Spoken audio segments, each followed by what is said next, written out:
Mic check, check, mic check.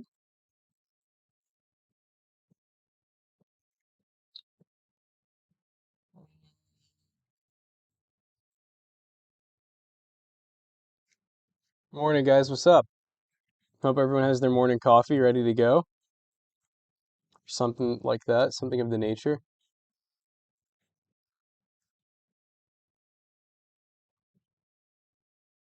Let's see, at live streams.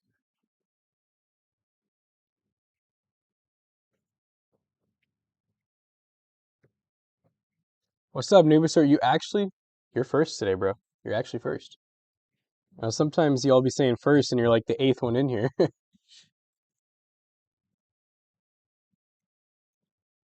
Working on motor v vehicular device today.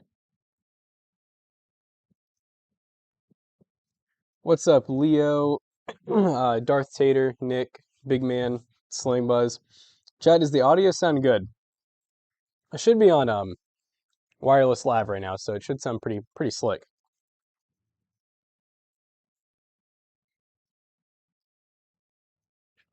Hex yeah? Alright. I remember last time you guys said the audio sounded good, it did not sound good. I listened to it afterwards and I was like, wow, this is horrible.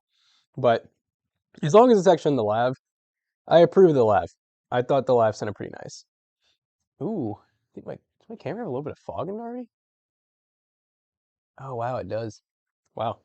Maybe I shouldn't leave this out here. That's surprising. I wonder if it's maybe because it's making some heat since it's plugged in. You guys can't see what I'm talking about because honestly, it still looks pretty clear, but my eMeet camera that I just got for out here is like a little foggy on like the inside of the lens. Probably just like a plastic lens, plastic cover.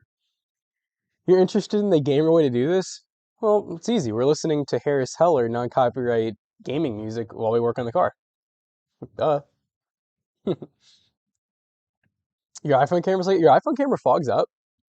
I never really looked at mine, honestly, so mine might fog up and I've just never noticed. The upper left looks sharper. Well, it probably looks sharper because it's zoomed out. Let's see. What about now? Honestly, this webcam is just insane, by the way. This is my Asus ZenBook Duo. It's one of those dual laptop, dual screen laptops. So, yeah, about the same. Cool. All right. See if I can get this to do its thing. Yep. Yep. Cool. All right. So, what we're working on, yeah, the blue automobile. This is Emily, my fiance's car. This is a 2012 Nissan Versa. She got it from her stepdad. She bought it off of him.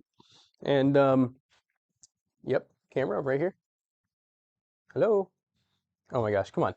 Come on. So you guys ready for the forever me battling this? Dude, yeah, I feel like is the fog affecting you, camera? Are you good? You good, camera?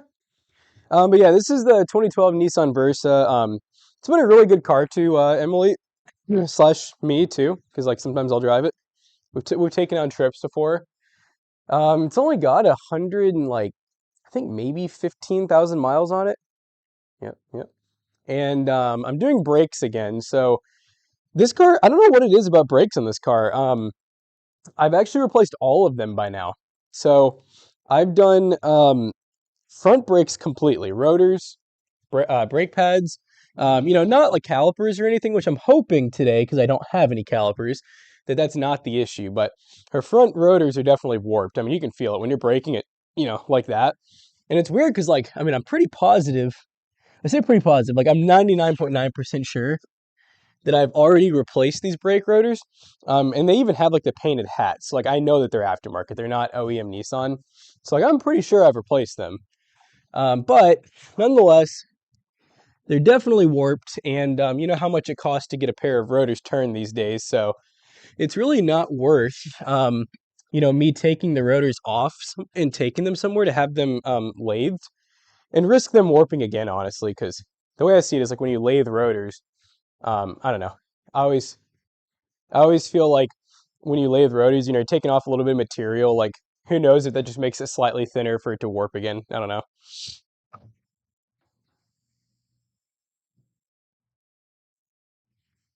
Give it a shake test. Me in the morning before I have my alcohol. Just kidding. I'm not an alcoholic. I'm actually having banana chai from Heine Bros.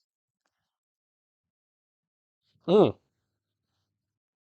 Darth Vader, actually, I just bought a lathe. I don't think it's big enough to turn a rotor on. It's really it's a woodworking lathe.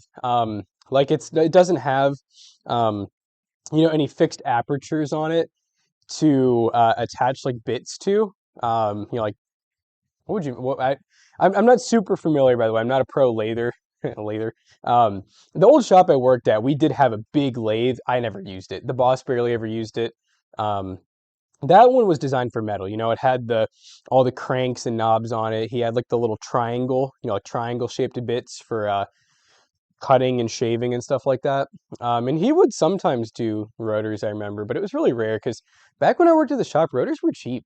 I mean, you could buy like a set of rotors for like $50 a piece, maybe 60 at most. The rotors for this car here, and they're good sized rotors, surprisingly, for how small the car is. I paid $110 per rotor. So I spent $220 just on brake rotors. And then even brake pads have gone up. I didn't even get like the top of the line platinum from Advanced Auto. I got like their gold line, which is still ceramic and everything, still has the shims. And I paid $75 for the brake pad kit. I don't know, I mean, economy, am I right? For economy. All right, double check here. I always like to like quadruple check all of my mounting points for whenever I'm gonna lift up a car. Make sure I really got that shit locked down. Follow, follow, follow. Yes, yes, good camera. Okay, we're using the pinch welds on this car. I got the pinch welds and I got my nice soft I don't even know what you call those, risers or whatever. They're nice and rubber lined, so no bending frame rails or pinch welds here. The shade of blue is so lovely. Yeah, we call it the blueberry. Pretty chill.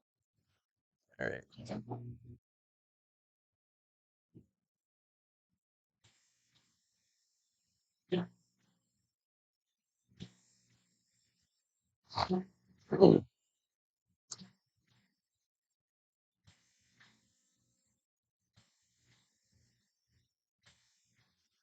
That should work.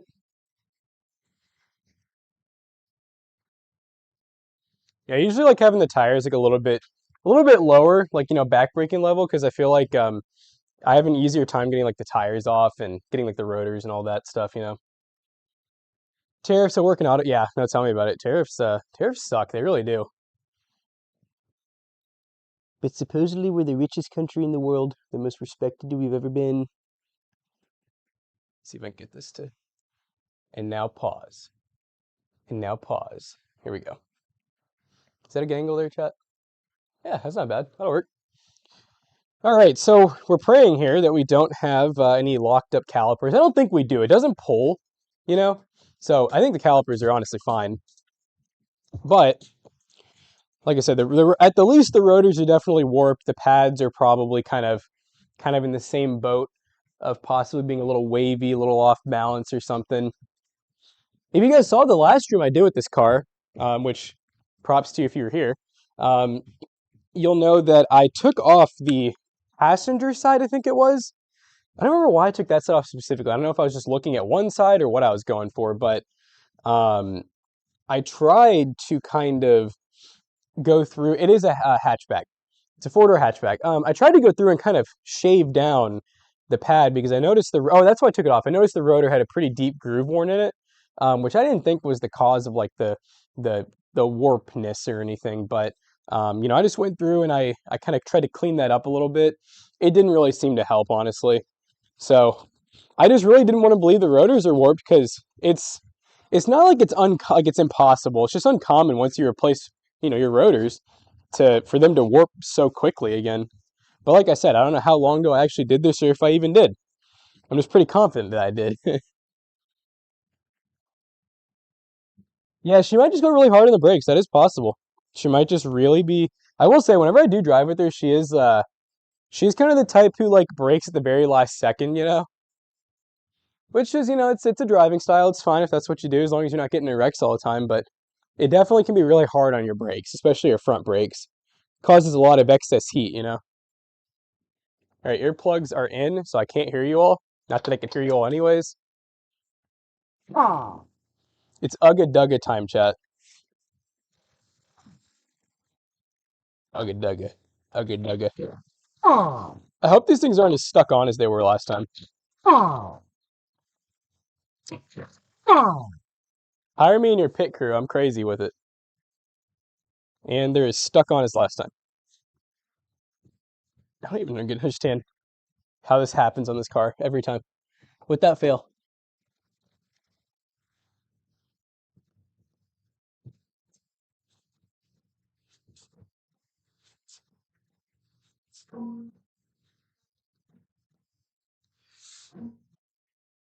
Can't really tell if they're moving at all.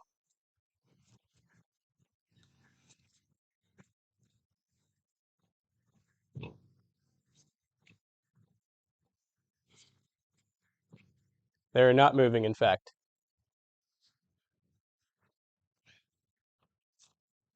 Come on, we just did this car.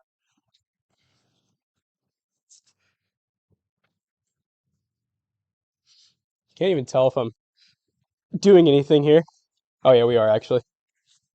A couple more of those, chat. A couple more of those and we're there. And see, my shoe is rubber lined, so it's safe on the material. Yeah, come on.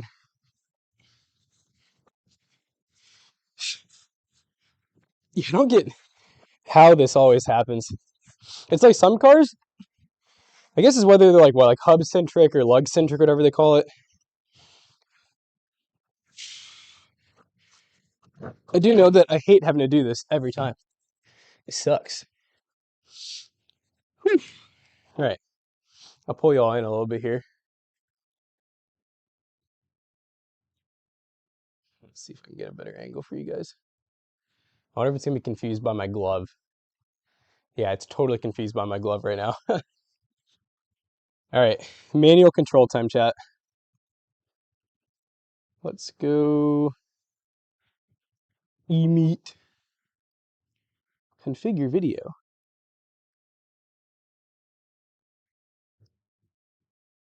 It just about does it. Maybe slight. Wait, what? Oh, there we go. There we go. He's hack. Yeah, no, this camera has you know, it has tilt, pan, zoom, and all that stuff, and it follows as tracking. It's pretty cool. I will say it's still not like perfect. I wish it had a way to like almost be like a cameraman, which obviously you can't really replace, but I wish I had a way to kind of like not only use facial recognition tracking, but like a way to like follow my voice, as weird as that may sound. Because like facial tracking is really good when you're in a big open room, but the problem is I'm walking around a car and stuff like that, and whenever I'm trying to get a, you know, an angle on this, it's obviously going to try to stay in my face, and I have to lock it. And then the problem is, since it's on a gimbal, I can't just like turn it like a normal camera. Like, so if you look, you see how it just snaps back, which is cool, but it makes it to where I have to like go through and like manually control it every time. And it almost would be easier just to have a fixed lens at that point. So it's like, I don't know, it's like this weird trade-off where I wish it was a little more advanced. I'm sure they will be in a couple years, because man, they did not have these type of cameras, not even a couple years ago, you know? Pretty crazy. All right, so we're gonna go ahead and get off driver's side caliper. It's probably 14. She a 14. Okay. There's one.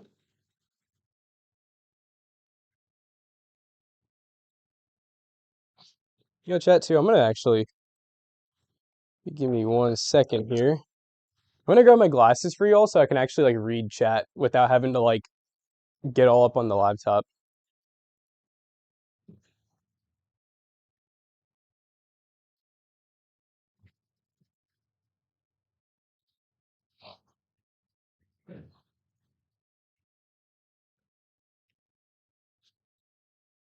Ah, yes, I can see it from here. Car, toasty, garage, face, red, heart shape. You too nosy? I don't know what that looks like, but I respect it. Mm-hmm. Mm-hmm.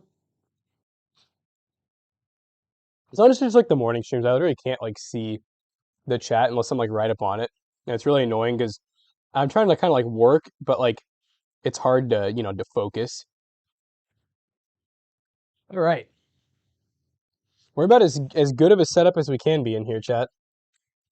As good as it gets for now. Does that side marker in the headlight light up or is it just reflector? Oh, that's a good question. I mean, I see our headlight here. It probably lights up actually because there's no other way for there to be a turn signal there. No, honestly, to me, it's funny because like so this car, like this Versa, I feel like it's one of the last year, and I could be just making this up, but I feel like it's one of the last years it was like a pretty good car for how cheap it was. So like I said, it's a 2012, and I believe this is one of the last years you could actually option a standard automatic four-speed transmission, which a four-speed, a little lackluster. I wish it was like a five or a six, like a modern car. But since it doesn't weigh much and the engine's so small in economy, it still gets really good gas mileage. The shifts are a little bit clunky, but the fact that it shifts is pretty good because a lot of people, know that Nissan, up until like very recently, and I don't even know how true it is. I've just read that their CVTs have actually gotten a lot better. But um, yeah, I mean, needless to say, a lot of people just really say the CVTs are like horrible. Um, so yeah, it's probably for the best that this one's an actual four-speed automatic. Yep, I'm working on Emily's car right now. Yeah, see, look at I hate having to do this. Look how much brake pads left here. That's a lot. They still have like the shims. You can still see where I sprayed the brake white on the back. I mean, look at the wear indicator. It's not even close. But I really don't want to risk doing this again. That's kind of how I feel about cars, honestly. I mean, you guys saw I had this car up, like 2 weeks ago? I did all that work just to have to basically do a lot more work and spend a lot more money. So I'm like, while I'm in here, I could reuse those brake pads, sure. $70. I'm like, okay, $70. I don't want to do this again. You know what I mean? Especially not in the winter. I want this car, I just did the oil change on it. I just want this car to be good to go for the winter time and me not have to think about it or like mess with it. So that's why I was like, you know what, we're just going to replace the whole entire front brake assembly again. Yeah, you can definitely tell I replaced this rotor because you see the gray painted hat on it. That's, a aftermarket special where they paint the hats. That's what they call the top of the rotor, by the way, chat. The part that goes against the wheel hub is called the hat. I don't know why exactly they call it that. I guess because it's like the top. It's kind of like a hat for like a, like server stuff and all that. Little Pico stuff. So right now we're taking off the old brake hardware. That's what they call, these stainless steel typically, shims slash holders slash make everything smoother. Because your actual brake calipers and like the hardware is usually cast, like iron, cast aluminum, and that stuff isn't the smoothest surface. So I guess it does kind of look like a hat, sure. Okay, so this slider pin's not too bad, a little bit stiff. This one's pretty good. Let's see if our caliper resets while I'm thinking about it before we like go through all the work here and then find out we need a new caliper. It's a top hat thing. I wouldn't get it. I just wouldn't get it. I'm not a top hat guy. Inside of the caliper, she's rusty, not too bad. I don't think I've ever seen a non-rusty rotor or caliper before. So, all right, so I'm gonna grab one of my old brake pads here, so I don't have to put the tool all the way inside the brake piston, the caliper piston. Gives us like a nice flat surface to push on. It's crazy these pads are so new, like they're so like the caliper's so far out already. Not too bad. I mean it's giving me a little bit of resistance, but like I mean I'm turning it with one hand, so that usually means we don't have like a locked up caliper or anything crazy like that.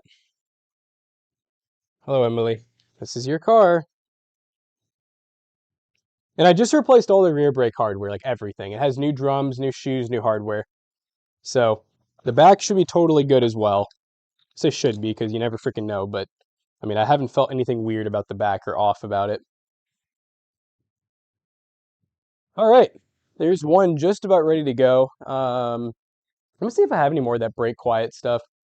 I don't always use that stuff, but it's kind of, I don't know. It's like when I think about it, I like to put it on. It's just one more little piece of mind that may or may not be slightly fool's gold. I don't know. What do y'all think about it, chat? Like this stuff right here. I actually need to buy more. Like I've been out for like a while. I'm just like coasting on it. But a little CRC brake quiet. For the people who don't know, by the way, how this stuff works is a lot of people are. It's ridiculous when people do brake parts or brake jobs themselves. They just don't know enough. I hate to say, they'll spray this shit on everything. This stuff's only meant to go on the back of the brake pad, like literally where the brake shim is, basically, if you have a shim.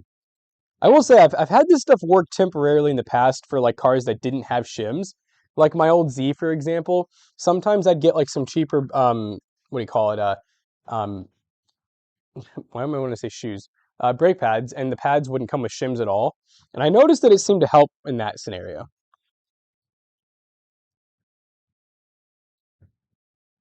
Nope, not supposed to be used like WD-40, believe it or not. Yeah, so what I normally do is I take out the brake pads here. Why is everything Nissan? I'm a big Nissan guy. Big not new Nissan really. I don't know. There's times where I wish I had like the full Nissan loadout because it's just like, oh, it'd be cool, right? It's like, oh, I can say I have everything Nissan. But I don't know. It's hard for me to like really want that, you know? All right, so what I'm gonna do is, I don't know if the camera will see this, but I'm gonna take out all the brake pads and lay them on top of the box here. And we're just gonna go ahead and coat them, just the backside, with that brake quiet, because why not? I've never had it hurt before. Nothing wrong with some peace of mind, you know? It's also a good time too to see if all of your are your pads the exact same or different. In this case, they are different. They actually, oh, this is funny. They actually tell you. I've never seen that before. These pads actually say which ones go where. Like, so for example, this one here. So it's inboard right hand, outboard left hand. That's pretty funny. And they do that just so that the wear indicator is in specific spots, basically. But that's funny though. I've never seen that before. I like that. I'm like, hey, keep doing that, guys. Nothing wrong with some extra instructions, you know? All right.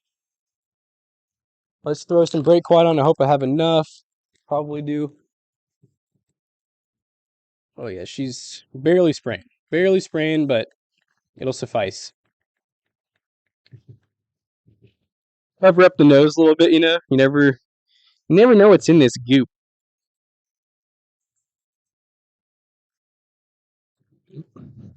Come on. Come on, keep going. Oh yeah. All right, just enough. Yep, and next time I go to use this stuff, it's gonna be like out, and I'm gonna be like, oh man, I wish I bought more.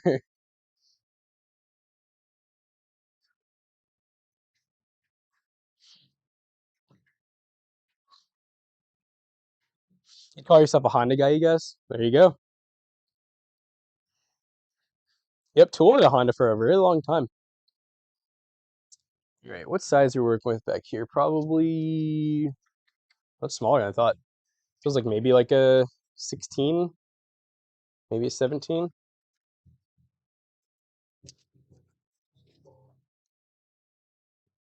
We were working with a 17.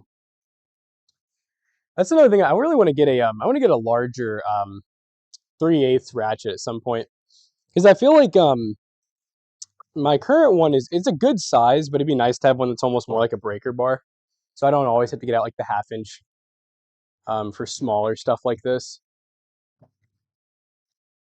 Oh, here we go. 17 incoming.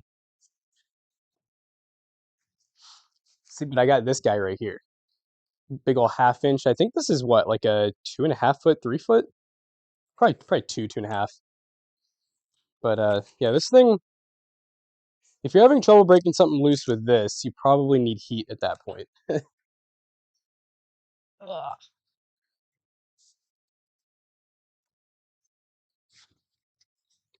And luckily, like I said, I should have had these off probably the last couple years, so not too hard to work with here.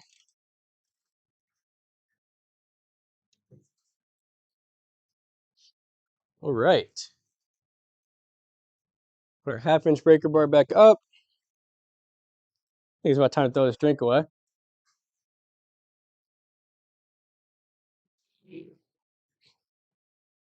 Did you say Opel drivers are stupid? What does that mean?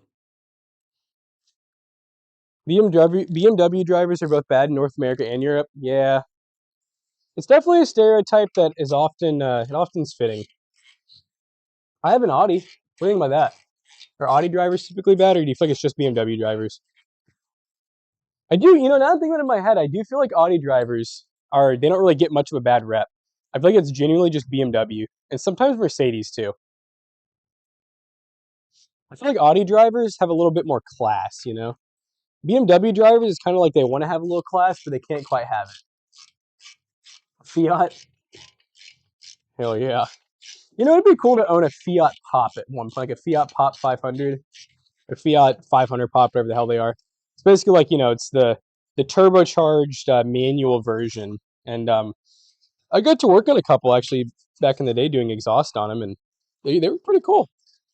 I messed with them, They're like goofy cool though, not like cool like an LS Corvette.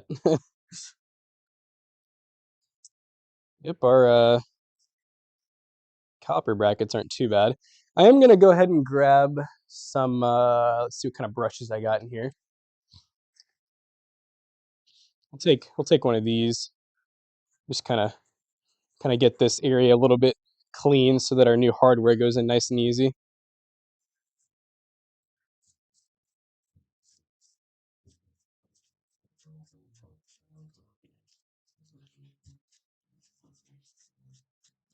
So far, though, so good. No red flags really.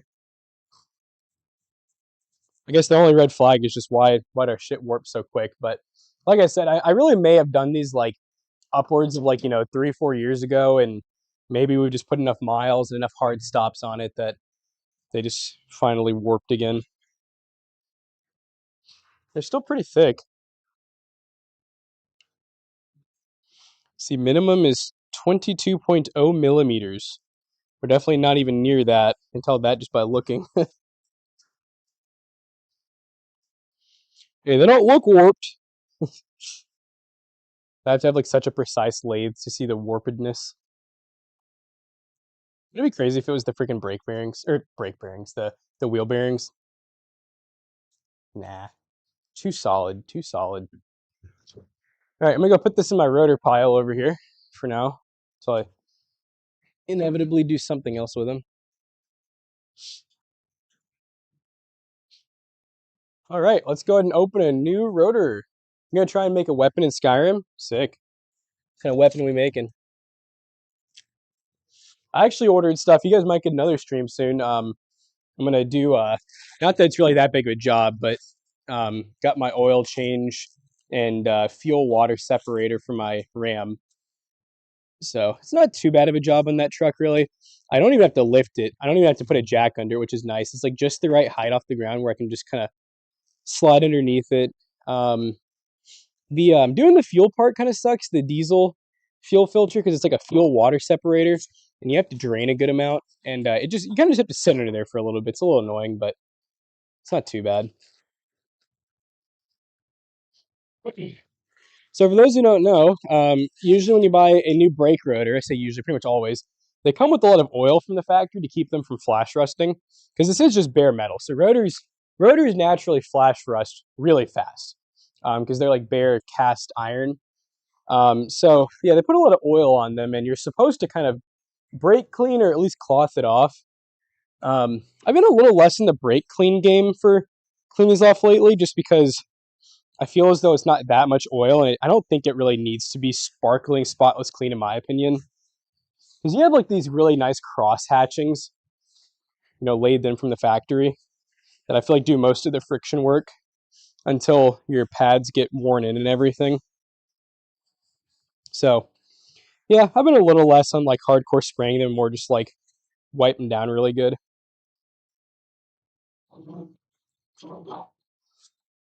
Mm, looks real nice.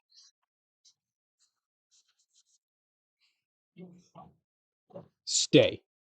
Stay put. Okay, brake calipers reset. Let's go ahead and get our old slider pins out. This one's like covered in grease.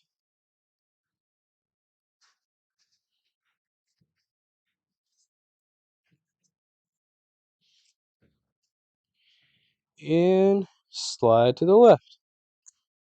And it still has a lot of grease on it. It's not pretty colors, but it's on there.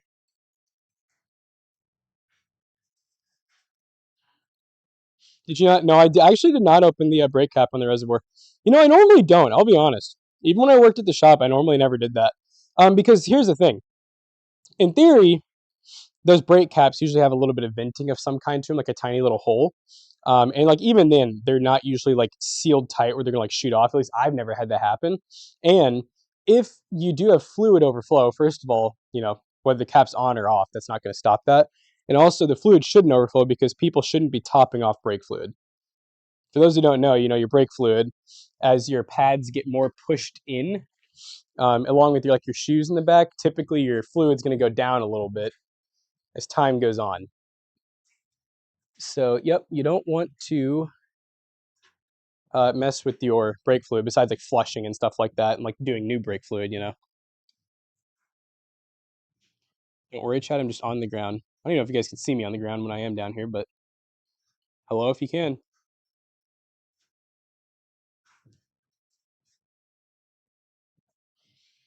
That's a good amount of grease right there, chat.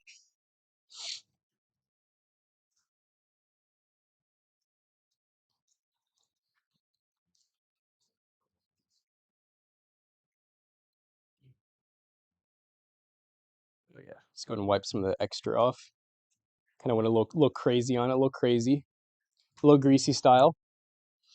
Make sure we got some good rebound there. Yep, that feels pretty good. Let's go ahead and do the other one.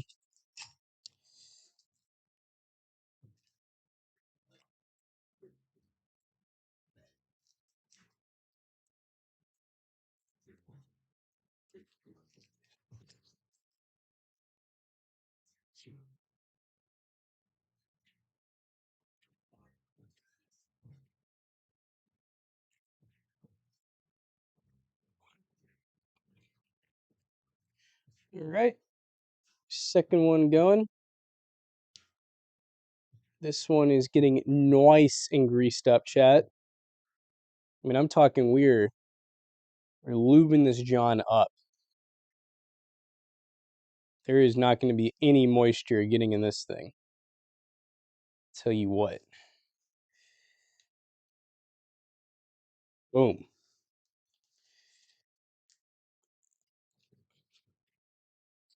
Okay. Let's wipe off the excess. Now I need another towel because my gloves are very dirty. Oh, I saw someone hit me with the in 30 years. Let me see this. In 30 years of working on my own cars, I've never had to replace brake fluid. Really, I've never like okay. The way I put it is, I've never had to. Now one, two, yes, I have most cars. If I have never known when it's been replaced, or if they're older, or if the fluid's just starting to look really gross, I usually don't go all out and do like a full flush where like I'll crack all the bleeders and you know what I mean, get it out of every single caliper and everything. But I will do the thing where you know I might take a turkey baster and do like the classic like poor man's flush basically. Or if I do end up having to crack a bleeder to replace pad or to replace the caliper or whatever, I'll take that opportunity to go ahead and just run all new brake fluid through most of the system at least. But I do agree. I do think that brake fluid flushing isn't like necessarily like a necessity, but it really can help, you know, get moisture out of your system. You know, help the brakes last longer, like especially the lines, because a lot of those lines will kind of rust, you know, from the inside out. Sometimes vice versa. Obviously, if you live in like a salty place, especially, they'll definitely rust on the outside first.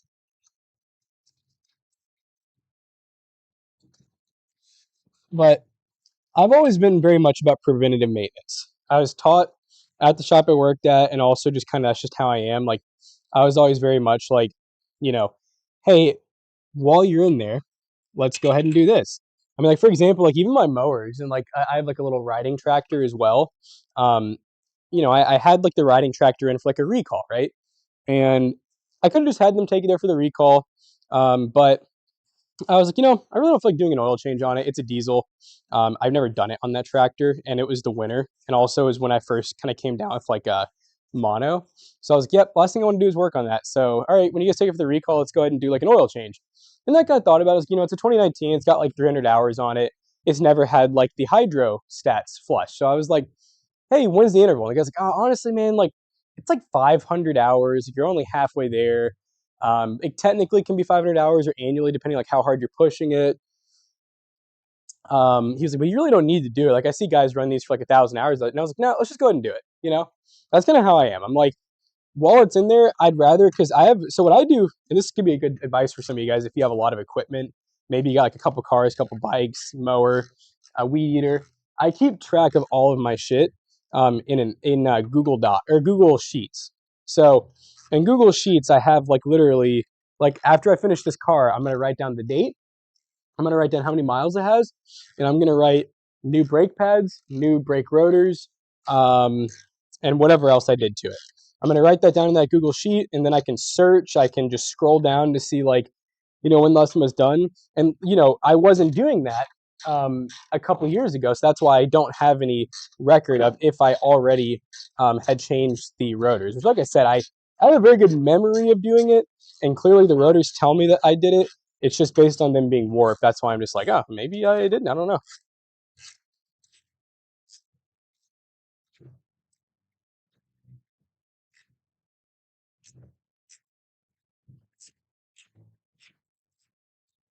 Come on, Bertha.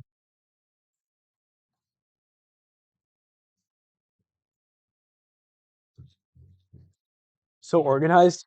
Well, that's kind of what happens when you got ADD brain and you also have like way too much shit. I've kind of had to become, organized, or else I just end up spending a lot more money because I don't know what things have and haven't been done. Boom. All right. Let's see what we got brake hardware. I think all the brake hardware matches. Let's double check. It does not. Cool. If I remember right, I think my adjusters should be up top, or the springs, I should call them really. Honestly, one of my least favorite parts about doing brakes is the new hardware. I feel like never fits very well. Y'all ever feel that way? It's just such a bitch to always get it on. Oh, I forget this. These things have to go down in here. I might have, maybe on the other side I'll do. I feel like these might be easier to do while it's off.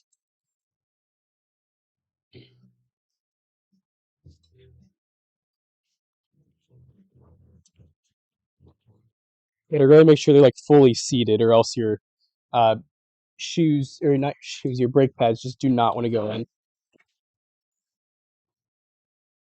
Yeah, be careful doing that, chat. Go ahead to like break off a ABS sensor or like a brake hose.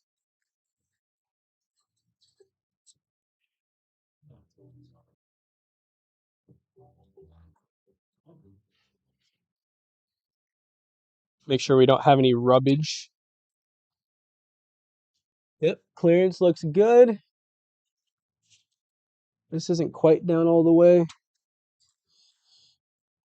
Okay, that appears to be pretty down. Yep, got good clearance there, here and there, here and yonder. All right, let's do the top, which the top has these little springy guys on it that you gotta line up and everything and get them like on the inside of the pad. It's not fun stuff, but hey, it helps prevent your pads from wearing as quickly as it pulls them back out, basically.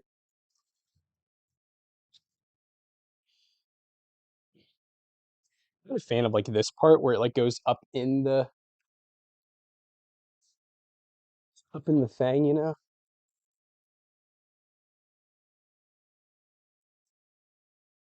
Sometimes I even have to like kind of bend the hardware to actually get it to go like where it needs to. I really don't like having to do. Problem is that just a lot of this shit's like made for like multiple cars, so it just never fits like super perfect.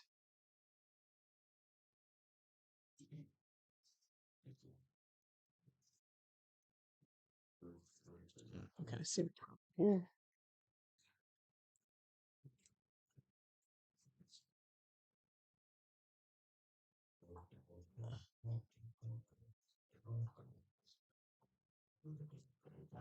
Okay. Feels pretty good and on there. Now for the fun part, let's see if we can get one of these things on. So this one should be, let's see. We got in left hand or out right hand. So that'd be the other side. Yeah, so the one at the top, that makes sense. All right, so in right hand, out. Wait, what? These all say in right hand?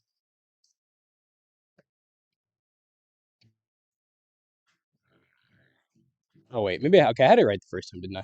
It's actually one at the bottom, don't they? No. Yes. No. In. Okay, yeah. Left hand, left side, right. That took way too much thinking. All right, let's get some grease on there and let's see how difficult these want to be.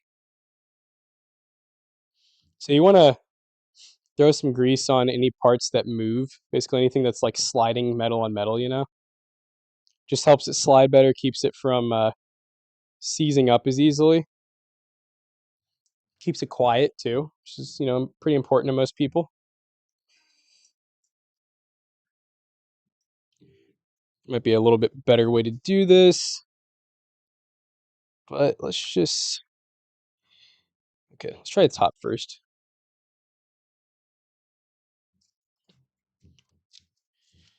Top is in, bottom is fighting for its life.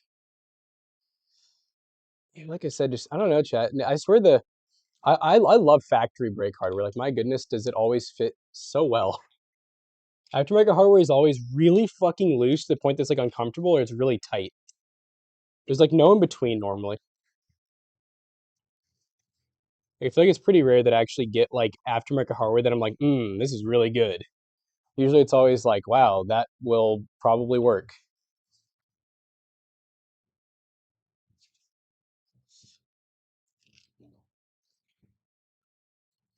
Come on. Yeah, try not to do this at home, chat.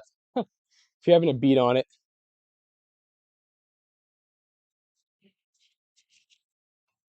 There we go. We probably just shattered the ceramic if we're lucky.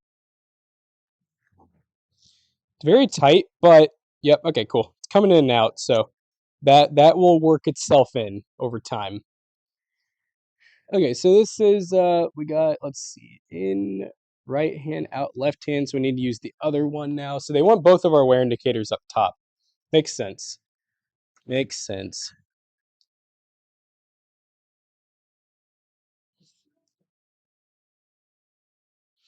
Sorry about some of the stream elements stuff. Chat is like probably off still.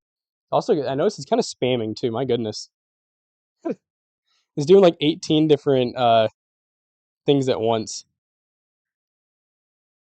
I think normally I try to disable a couple of them for the big live stream, and I think I completely forgot to disable the ones that we like don't use.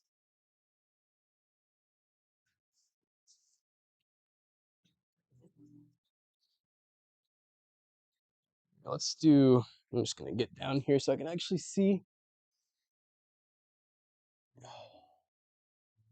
This will try the same thing. Get a top in first.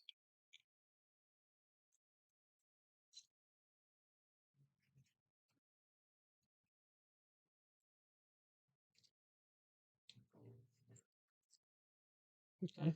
Piece came out. Not cool.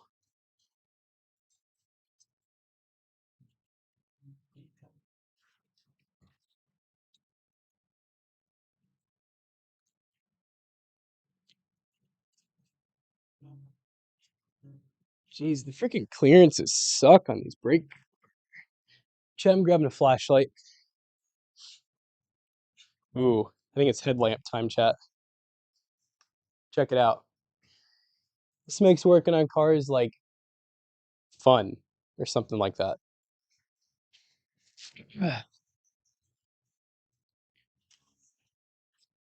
Oh yeah, I can really see what's going on now.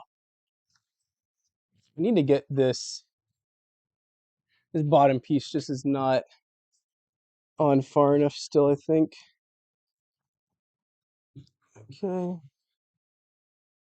Just think it really bend down some, but it's fine, I guess. Top piece is nice on really good, actually. All right. Maybe now that I can see, that might have been the only issue.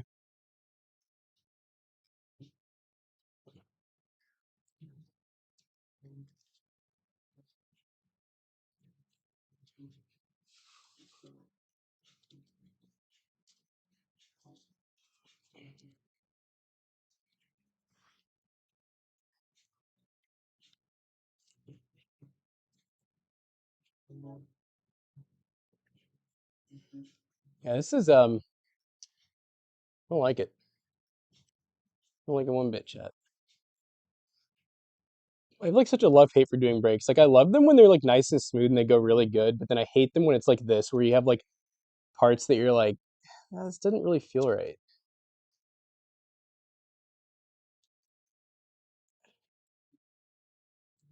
It's really close right now.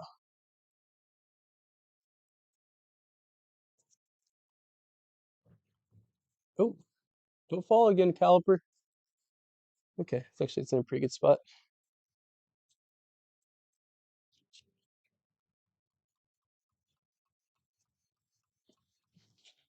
This is actually why they're warping. It's me like beating the shit out of them.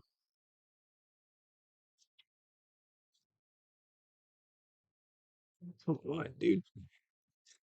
Oh, literally had it on. It fucking popped off. Unlike me in Valorant. Oh my god, dude. I hate doing these ones where there's like springs and shit.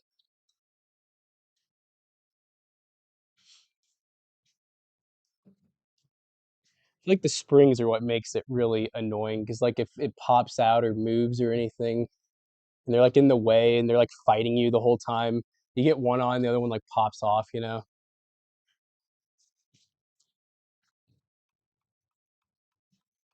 There we go. All right.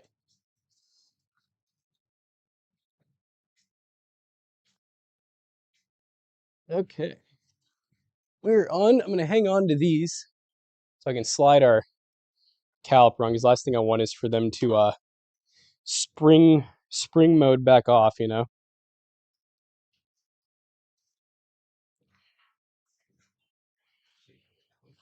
Shall I go with my light on, chat?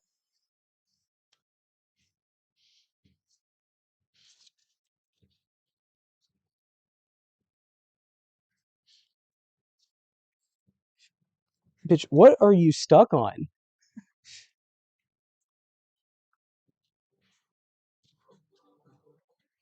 What is going on here? What am I hitting?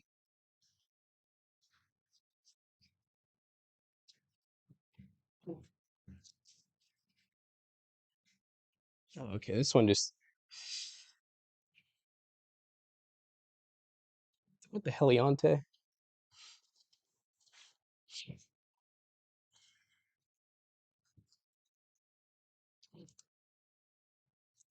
I see the issue. One of them is not quite on all the way. It's like on, but not. Yeah, it's this top one. Okay. Screwdriver, aka gentle hammer.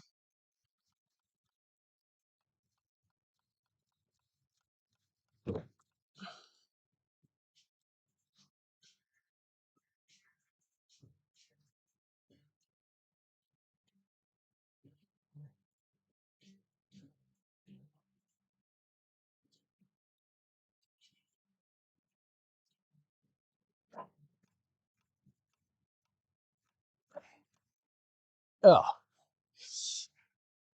oh. Okay. I think we're on. Hopefully we didn't break any ceramic there. At least I'm not a huge fan of how like tight all of that is, but I mean, unless I reuse the old brake hardware, I don't think it's getting any looser.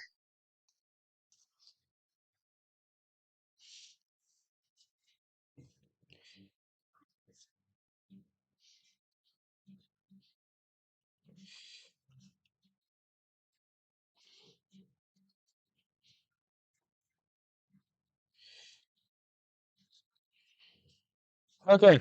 Jesus Christ. Like I said, chat, brakes. Hit or miss. You're installing a different OS in the PC I bought from you guys. It's still Windows 11, but the bloatware moved. It's called Tiny 11. Yeah, I've heard of Tiny 11. That's like, don't they get rid of like literally like anything involving Microsoft pretty much? I'd be curious how much it really does for it. I mean, because I wouldn't think that it would really get you much more performance, but maybe. I mean, because obviously we don't even install any like aftermarket bloatware. Like you're not getting McAfee or any BS like that. You're literally just getting like the stuff that comes built into Windows. And normally I just delete everything I can. Um, but there still can be a lot of unwanted stuff even after deleting. So I get it. Oh fuck! This thing popped out, dude. Oh my god. Oh my god. I'm glad I noticed that before I tighten this down. How did they even come out? What are you brake pads? Come on. Okay, is the back one still in? Oh, like the back one's actually like loose and moving like it should now. Okay, and the spring's still in, so we're good there. We're good there. Good here and there. Hear ye, hear ye. I declare this brake caliper pad assembly to be good enough. I declare it to stop on a dime.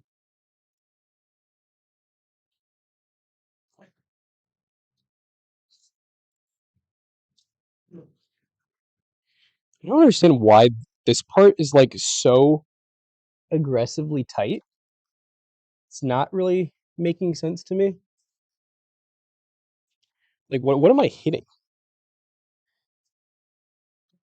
Okay, there, it's on. I don't know. I don't know. We're not gonna think too hard about it. I just want Emily to have good working brakes that don't pulsate. That's all I'm gonna think about. Your Windows 10 should be good up through 2032 though. You got a LTS, LTSC. You got a what is it? LTSC and then LTS like IoT or whatever. LTSC IoT, Internet of Things. Is it upside down? No, I don't think so. I don't think I could have messed it up that bad. Oh,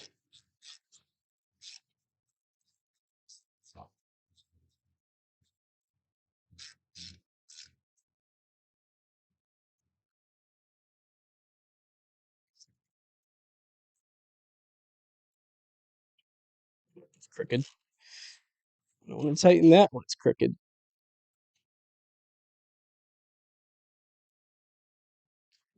A pair of channel locks. See if we can turn this.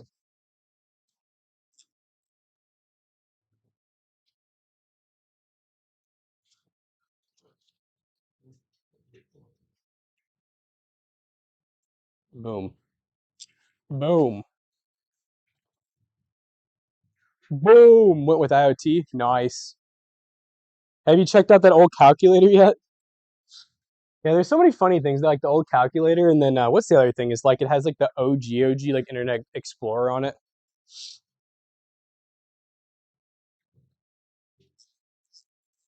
Pretty funny. You still got interest in trying Linux distros, but I feel like I have the time to actually get used to one and switch. You feel like you don't have the time, right? I think that's kind of how it is for a lot of things, even way outside of computers and Linux. Like a lot of people want to try and experience new things, be like, oh, I feel like I'm too old, or I feel like I don't have the time because of work and kids and stuff. But hey, I just say whenever, as soon as you find that moment of time, just go for it. Don't think about it.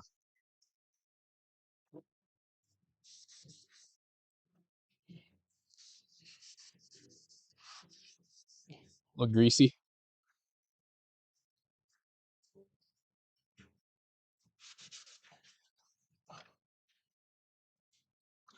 Double check that we don't have any metal rubbing here.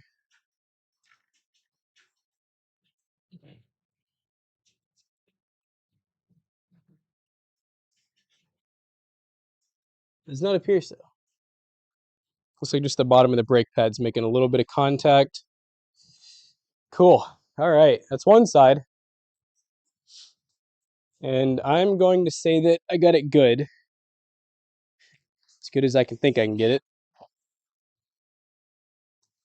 I just realized, are we missing? Oh, it's up here. Okay, I was like, whoo. I'd be really upset if I'm actually freaking missing one of the brake hardware pieces because I don't have to reuse the ones on the other side, and I might as well have just done that in the first place. These wheels are due for another cleaning, chat. As is the whole car, probably, though.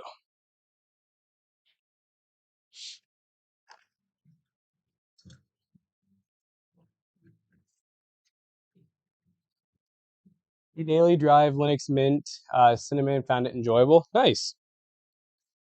Yeah, it's like one of those things where, like I said, I just it's like I know a lot of people. There's usually like a couple main reasons people switch, and it's usually security reasons, and they feel like they may get more performance out of going Windows or out of going to Linux.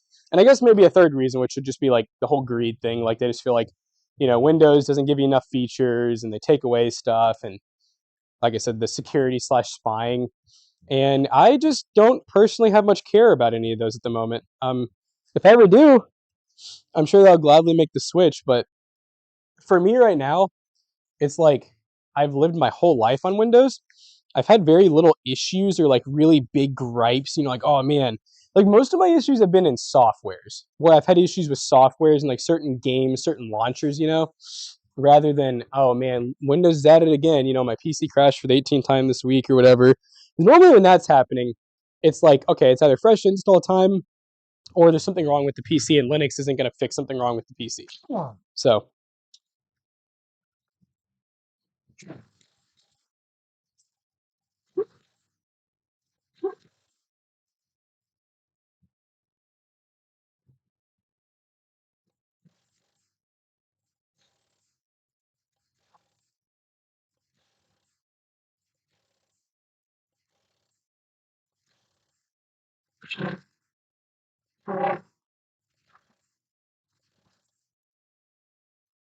my air compressor is off, by the way, chat. So if you're wondering why I'm kind of going crazy, Dugga Dugga, it's not very strong right now. I might even need to turn it on to get this other side off. Speaking of the other side, we've made it. It took a lot longer than I wanted it to. I felt like I was running into some roadblocks there with the just the brake pads not wanting to fit right, but I got them to fit on right, and they're sliding back like they should. So I feel pretty confident that they are good to go. I don't think we'll have any warped issues. The only issue we could have, which I don't think is going to happen, would be like if some of the brake hardware is like rubbing or something. But I think we're good. Me thinks we're good. SteamOS might end up being it. Okay, cool. So Chad, don't forget. I know that we just wrapped up our giveaway, um, and that was a lot of fun. We shaved Zach's head. If you guys didn't see it, go watch the VOD. But don't forget, we are doing a secondary giveaway this month. We still are giving away that. Let me turn this camera. We're still giving away that PC at PCBros.tech, which is like a 14 400F with a RX 9060 XT. It's very solid. Why did it just do that? Is it because I turned? Damn it. The other way, damn it. Yes. Apply. Don't move. All right, it listened. But yeah, we're doing that sweepstakes at PCBros.tech. We're giving away, it's about a $1,000 build. I think technically it might even be a little more now, actually, because of RAM. It has 32 gigs of DDR5. Wow. But it's a really sick build. Gen 4 SSD. It's got a lot of really good performance packed in it. It's very sleek. It's one of our staples. And yeah, we're giving that away. It's a sweepstakes where you can mail in a letter, so there's no purchase necessary, or which really supports us a lot more on the going towards like maybe some more merch sales and whatnot. So if you have until the end of November, and you don't get like any increased chances of winning by getting in early or late, it really doesn't matter. We're basically going to like magic hat all of our sales orders combined with the letters at the end of the month. I think we have up to like 72 hours after the end of the month, technically. But yeah, we're gonna be doing that, and so that's coming up. We got about how many days do we have left? Like 10. I think it's November 30th is when it ends. So you guys, oh, this one's nice and loose because I had it off. So yeah, you guys still have about 8 days. If you would like to, go in and buy stickers, merch items. We now have that membership. Which I kind of created that membership really just to help support PC Bros. / if you want to keep doing these sweepstakes, which I am planning if this one goes well. But so far it's been very mid. It's been very okay. It really has not helped much with sales, which is fine. But if by the end of the month we feel like it had a good impact, we'll do it again next month, and you'll basically automatically get one entry plus whatever else you do for each membership. So if you, and I guess you can technically buy multiple memberships. I didn't even think about that because this goes based on order numbers. So yeah, that link there right there that Utinozi sent, it goes based on order numbers. So when you think about it, if you have multiple order numbers, like if you have a membership and then you went and bought some merch separately, let's say that you've bought a PC that month, you maybe bought like a sticker, whatever. You came in store even, because those will count too in in-store purchases. You have increased chances of winning because you just have more and more stuff. And I might switch it up next month too. I saw like there's a guy I really like watching that does a lot of car stuff. And I like how he does his where you actually get point. It's like a point system. So like a hoodie's worth 600 points, a hat's worth 300 points. It's really just based on the value of the item. And I like how he does that. So then it's kind of like a little bit more incentive for you guys. So all right, passenger side should be a little easier because I just had all of it apart. I say a little easier. I mean the hardware will probably still make this difficult. This other hardware is just nice and broken in, so everything just fits well.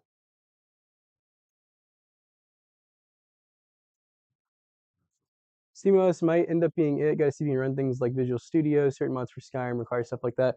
Yeah, that's really the big downside with Steam. It's just it's a constant like compatibility search, which I just don't really feel like I have the time or want. You know what I mean? But for those who do, I think it's sick. I really do think it's I want it to grow. I just don't think I know Matt is. Matt's definitely the person he's really helping the Linux community out with his videos and stuff, but it's just not quite for me yet. I think it will be.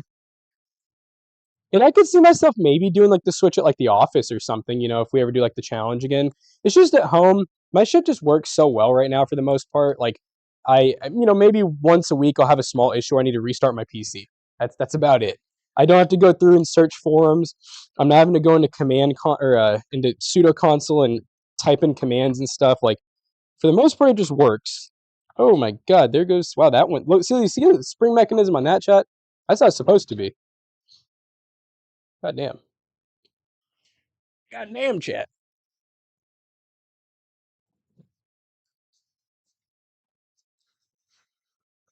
Daily drive a Gabe Cube? Like Gabe Newell? So you're talking about the Steam console. Sure. I mean, I don't see that being too hard because I'm assuming they're gonna have like some really good compatibility layers built in.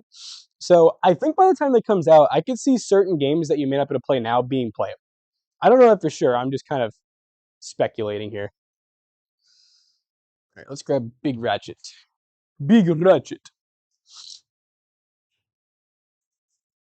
Just saw a guy where I work selling his iPad power with the 9000X 3D 9070 32 for $1,000. That's a really good deal. I mean, you gotta think right now, that RAM alone is like $250. So I would. I mean, that's one of those things where I'd almost buy to freaking try and I don't know if you could flip it honestly because it's very dependent on the area and people really lowball on PCs. But realistically, right now that PC, if it was cleaned up, maybe a little warranty with it at PC Bros, like our PC selling business, we could probably sell that for like $1,600, 1,700 even, because that 90X3D. Maybe even a little more, honestly. What's up, Skylar? Get the last name Huffman. Skylar Huffman, you're like Neil Huffman. I'm working on a Nissan that could have came from a dealership from a relative of yours. That's true. Yeah, the CPU is about $479.99, sometimes $500.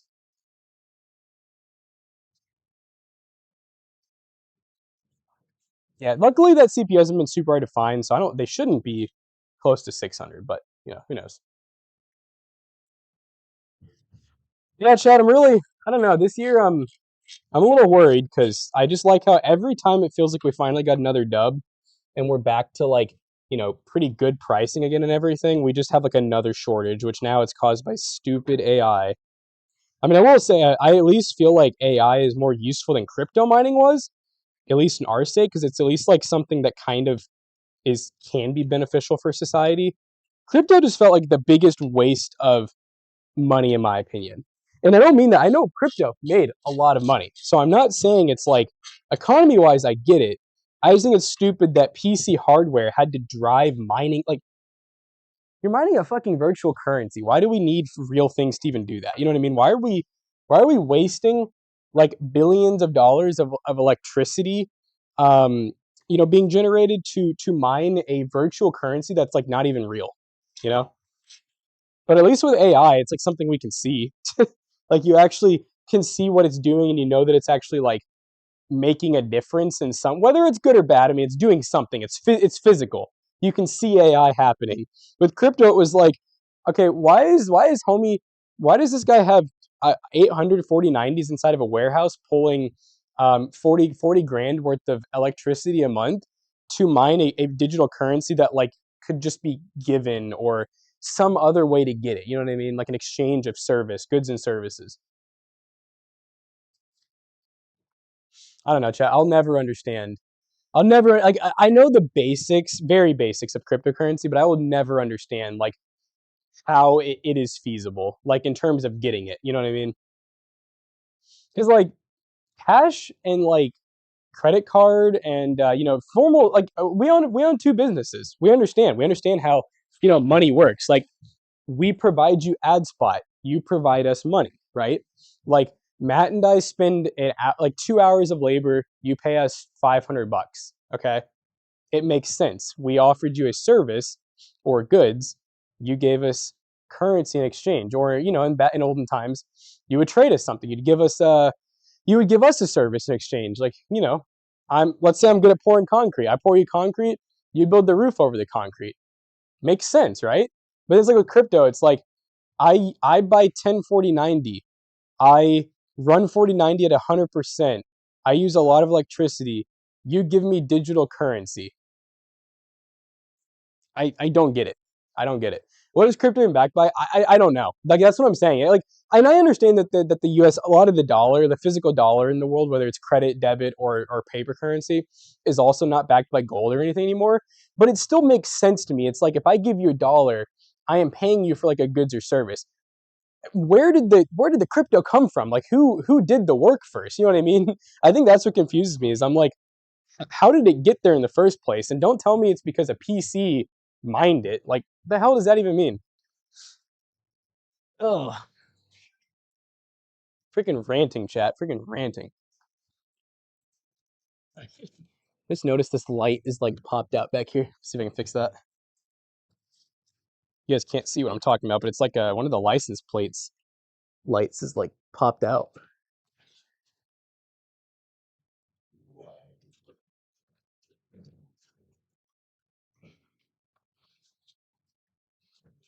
Temporarily fixed. All right, cool. So we'll take that dub. It's all a scam. Crypto is not backed or tracked at first by government. Now they can. Yeah, I know. I mean, that's what I mean too. Is like the whole point of crypto was that it was a universal currency, which that's cool. I kind of semi agree with that, I guess. Like, it's cool not having to exchange it in like 800,000 different ways. Cool. The government didn't have their hand in it. Really cool. But now it is like, I don't even know if either of those things are even true. I know the government part's not true at all. The government has a very big hand in crypto now. I mean, go figure. It was money that they couldn't track or anything. So it was a very short period of time that they were like okay with not having their hand in that.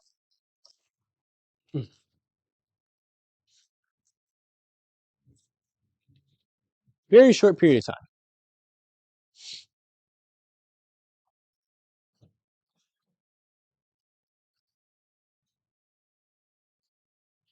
The value is that it was not tied. So I get what you're saying is like that's like the good part about it. But like, can anybody in chat like I'm sure one or two of you were like kind of semi crypto experts in the day or at least knew about it. Like, what?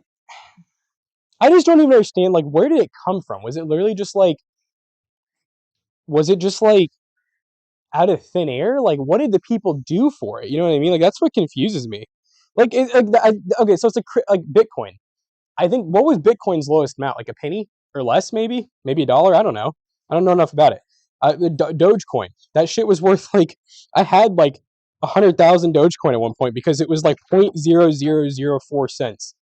How did it suddenly like? How does this shit just suddenly one day they're like, oh yes, it is now worth $100 a Dogecoin? Like, how the fuck does that happen? Like, how is that feasible?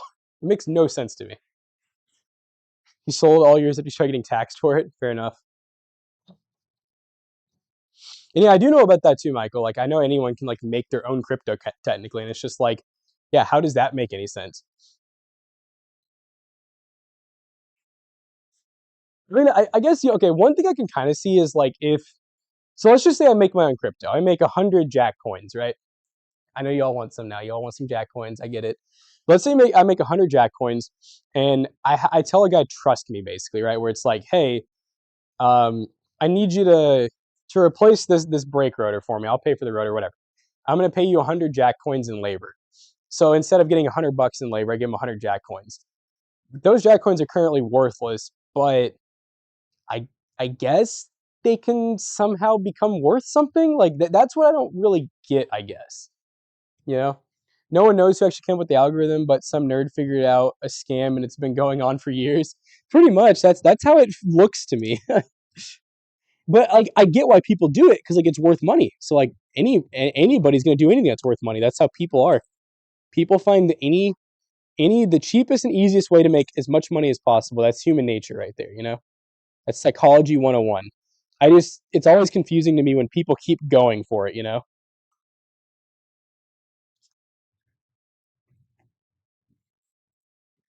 All right, old brake hardware Audi 5000. It gives cult vibes. They're definitely, the what was that one? The Bored Ape? Is that what it was? The Bored Ape company where they made like those stupid NFTs? That was a man. I mean, that goes hand in hand with crypto. It literally is crypto. NFTs where it's just digital artwork, but it's, original digital artwork, and people would pay hundreds of grands for these Bored Ape company, NFTs, and supposedly they kind of sometimes got you some cool exclusive access to like, a yacht club or whatever. Like, I don't know. It's so weird to me. That's the part that feels cult like to me. That just feels more like, people who had a lot of money and they're just like, well, I don't really know what to do with this. Oh, that looks cool. I'll buy this NFT. It's going to be the next big thing. Why not? Does just as much as the Toasty Bros cult, the Toasty Bros cult. Hmm. Look, we didn't ask for this, okay? We didn't ask for you guys to follow us. Yeah, I agree with that, Darth Tater. If I can't hold it in my hand at some point, it's hard to trust. I mean, it at least has some form of like backing now, I guess. Like when I say backing, I mean people are willing to accept it. So it's at least like, if someone pays me in Bitcoin, like, I mean, in theory, I'm taking a gamble because it could go up or down, but like, it's a gamble, you know? It's kind of like that one guy back in the day. There was like that really cool, cool story. A guy delivered some freaking pizza, and the dude was like, "Man, I'm short on money. will you take this 13 Bitcoin? And the guy was like, oh, shit, I guess. Like, probably felt bad for the guy. And then it's like, later on ends up becoming like a multimillionaire off that, or he was supposed to. I don't remember the full story, but the idea of that is very real. And it's just like, wow, it's cool. Stupid, but cool.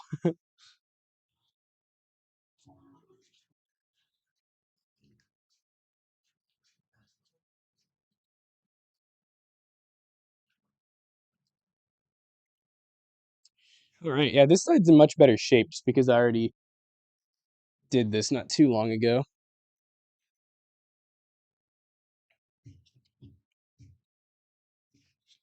Let me think here. Which side? This should be the rubber one.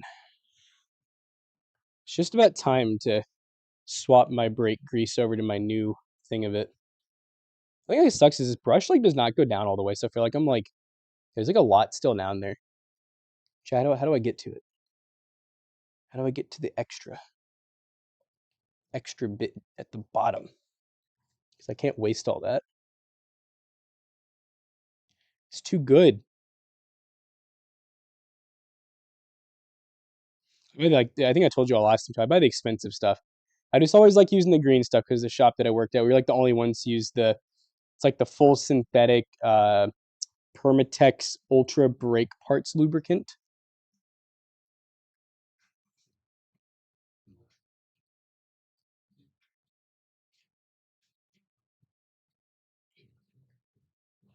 Oh, okay. The wrong side.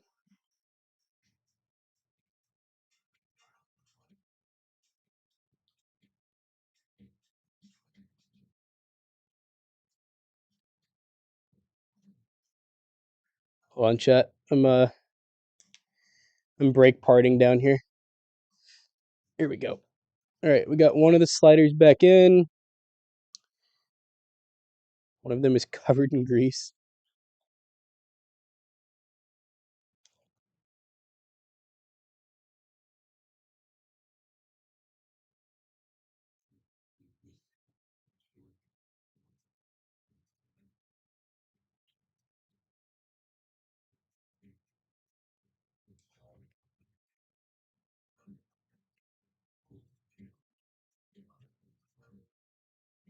And the other one's in.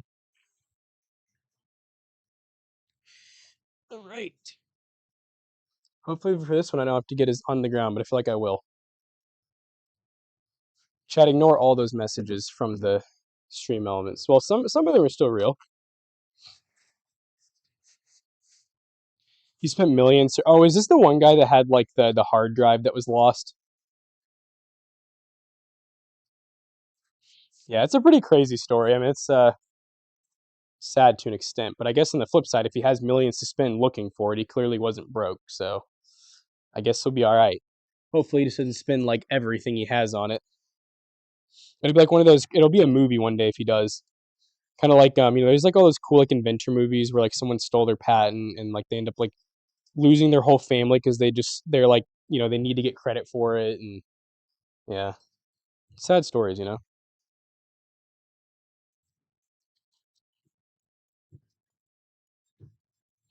Doing what I said, chat, putting the brake hard run first. Let me double check. Am I putting this on the right way? Yes. Yep. Really making sure that's on all the way. Yeah, that went on pretty easy. Maybe the other side just had a little more corrosion that I just didn't clean off very well. Let's check the bottom because the bottom was definitely a little difficult on the other side too.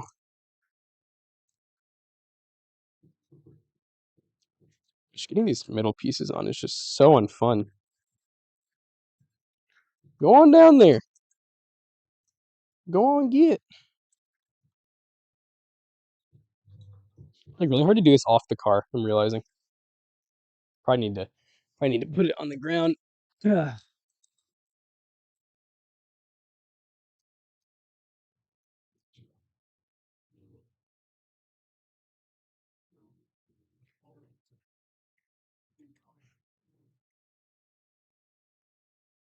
Come on. Come on. China.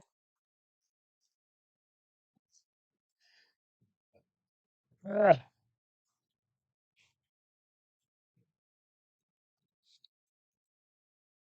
goodness. Yeah, this one's like worse than the other side. Well, at least the top was really easy, but the bottom is like not cooperating proper. But I think I found the hack. Oh yeah, I found the hack chat.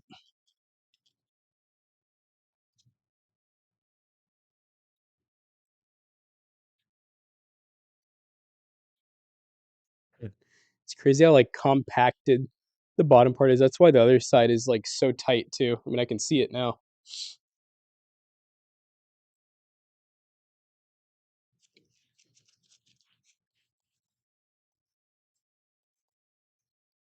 All right, looks like that's in all the way.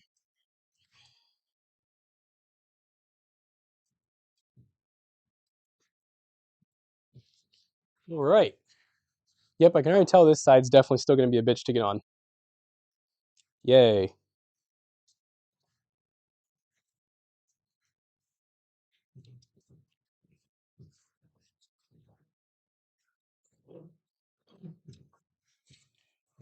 Hold on, chat. I know this is kind of a. Oh my god, I'm. Okay, wow. See one of the issues. I just totally put that on backwards. Let's try that again. I bet that is why it was so difficult to get on. So what happens when I stream while I work? I forget who I am. I forget my roots.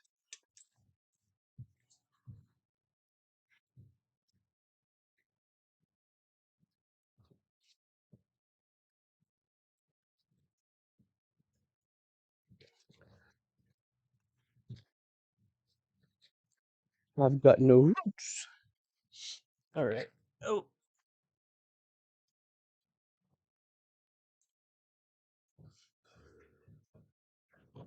Yep. Nope. Hopefully we have no more chunkiness. If we do, we're throwing the car away. Oh, it is like really loose now. Please just stay on. Pretty please.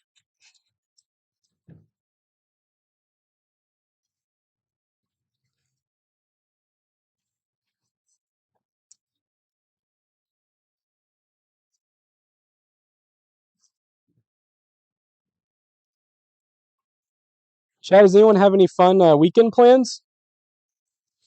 Realize the weekend kind of just begun. Saturday is here. I'm gonna be going to the gym today. I gotta go into work for a little bit. Got like a little Friendsgiving thing later on. So pretty busy day. I'm doing this right now. Hopefully just about done with it.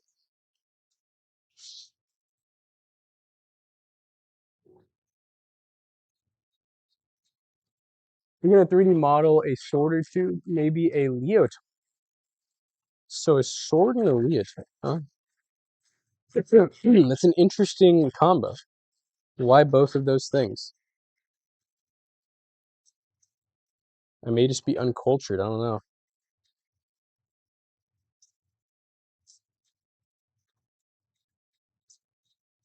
Taking the kiddo to an indoor play place. Sick. Are you going to indoor play place? We're talking like Puzzles Fun Dome, something like that. Because I like them and I can make them work in Skyrim. Is that the quote? Is that the quote of the day right there? Darth or Death Toad? It's like the dodgeball quote. I like to drink my pee because it's sterile. I like the taste of it. Someone's gonna clip that, and yep, it's gonna be blown out of proportion. It's gonna be the next big headliner. Jackson drinks his own piss. All right, those are on good and tight. Never seen that movie, really. You know, I think they're talking about making a second one finally. Or is it second or third? I don't think they've made a third. Pretty confident to say that.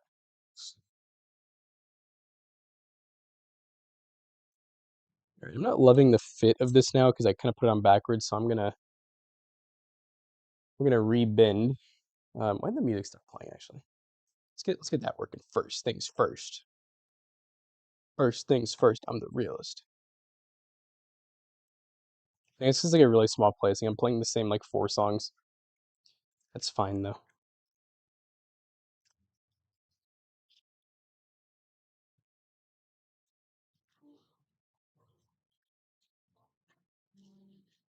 Bin that, and then I'm gonna bend this piece down just a tad bit.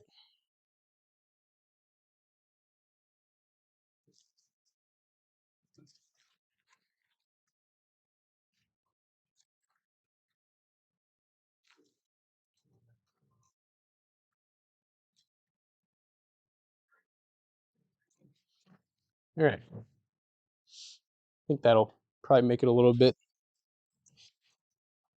tighter. Yeah. Where'd my handy dandy screwdriver go? Oh no! Oh, here it is. I misplaced it again.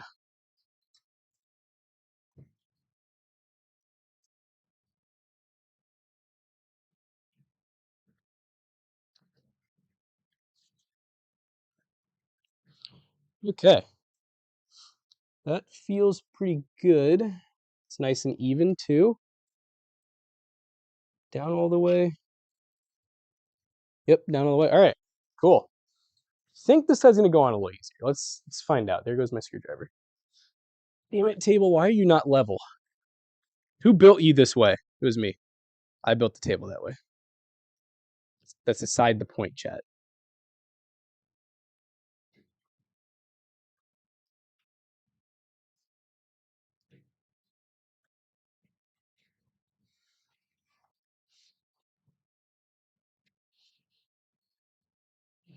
Let's do the same thing. Let's put this on first, because this is the annoying piece. Yep. Just like the other side, it's like not even close. Like doesn't even look possible, but somehow we overcome just by getting grease on like everything basically.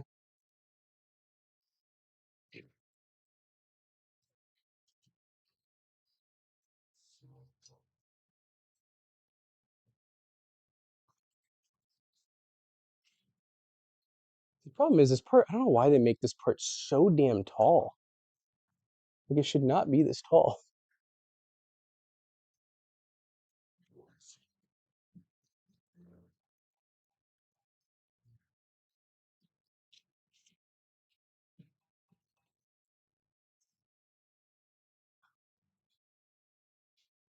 Yeah, this brake hardware is just horrible, chat.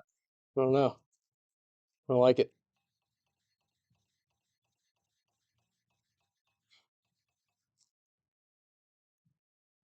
Like you should not have to do this to get your pads in.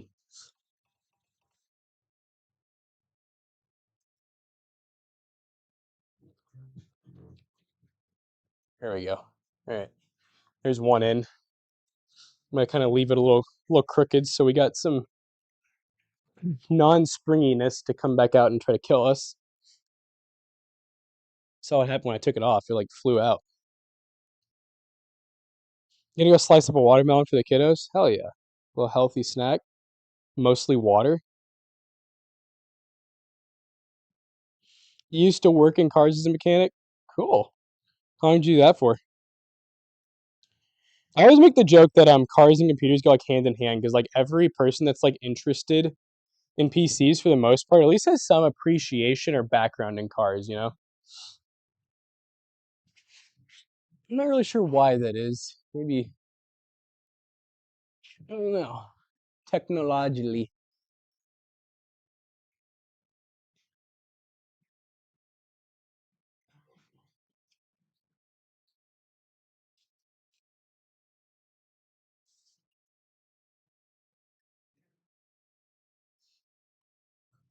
Jeez. Yeah, it's gonna be just as tough as the other side. Alright, let's get the light back out, chat. It's time. It's headlamp time, baby. My kiddo eats so much fruit. That's good. It's really good. Yeah, force your kids to eat fruits and vegetables. I'm not trying to force them to be vegetarian, but I cannot. I just can't with how many kids are just like scared of. I say kids. How many adults that I'm friends with that I know that like just can't eat fruits and vegetables, and I'm like, y'all are gonna have some health complications as you get older. Just so y'all know. They kind of good for you, chat. They kind of good for you. Too many picky eaters these days, you know? They wouldn't last 5 minutes back in my day. Back in the Great Food Depression, 1902.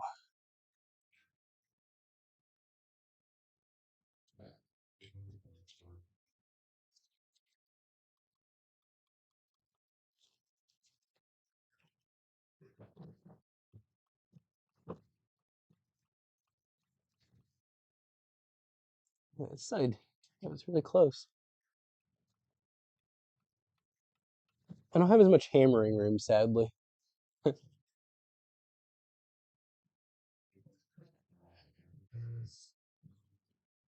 I got it. Look at that, chat. Just look at it. Oh. The only thing I failed to do yet, but I think it feels pretty sturdy. Hopefully one of those pads doesn't just fly out, because that's not going to be a fun day. Just like shatter the ceramic. I definitely need to eat more fruits and vegetables. Now, you know what's funny is I actually do too. I'm literally vegetarian. And I still don't eat enough of those. I eat a lot of like, imitation stuff, which does have fruits and vegetables in it, but they add like a lot of sodium. And my doctor even told me, she's like, I really do recommend, she's like, for someone being a vegetarian, like a very healthy lifestyle, but you still need to, she's like, you can't just go to the store and like restaurants and just buy all the stuff like ready to eat, because they just add so much junk to it. So they were like, you really need to, she wants me to do really healthy salads, like salads with whole foods in them, like kale and mushrooms and spinach. Some lettuce is fine, some dressing's fine, obviously. Um, what else? Fruits. Just eating fruits. Plain. It's okay if you want to add like little bit of sugar here and there and some stuff to kind of spice things up. Um, some of like the good like superfoods cooked even is fine. Once again, kale, spinach, Brussels sprouts, asparagus, like just having a really good mixed leafy green and vegetable diet. And then obviously throwing in things like nuts is going to be really good for you. Some grains with like rice. Steamed broccoli is really good for sure. And steam's good because you don't lose a ton of your vitamins and nutrients and stuff. That's the one sucky part about cooking anything, but especially like vegetables, is you do definitely lose certain nutrients and metals and stuff. You've lost 20 pounds? Nice. What's your secret? Your daughter eat a whole can. Dude, green beans are great. I love green beans. Oh, cauliflower is great. Smoked cauliflower looks like a nuclear explosion. Hell yeah. No, I love cauliflower. Even as a kid, I've always loved cauliflower. I think that's probably like one of my favorite vegetables. And I don't eat it enough. I really do like cauliflower. I don't really ever think about making certain recipes with it, but I really should. One thing that's pretty good, chat, that's worth trying sometime is B-Dubs. They actually do cauliflower wings. They're a little overpriced, honestly, and they don't always have them, which is kind of annoying, but hey, it is what it is.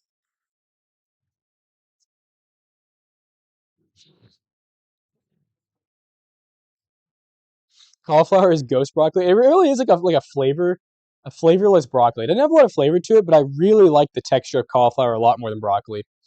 I'm not the biggest fan of like broccoli is one of those vegetables where like once it's cooked, I like it even less, honestly. And I'm really not a big fan of like these stalks, because they're kind of like I don't like how they always have like the stringiness to them, and like sometimes they're a little annoying to chew. Still good though, but I feel like cauliflower is a good like all arounder.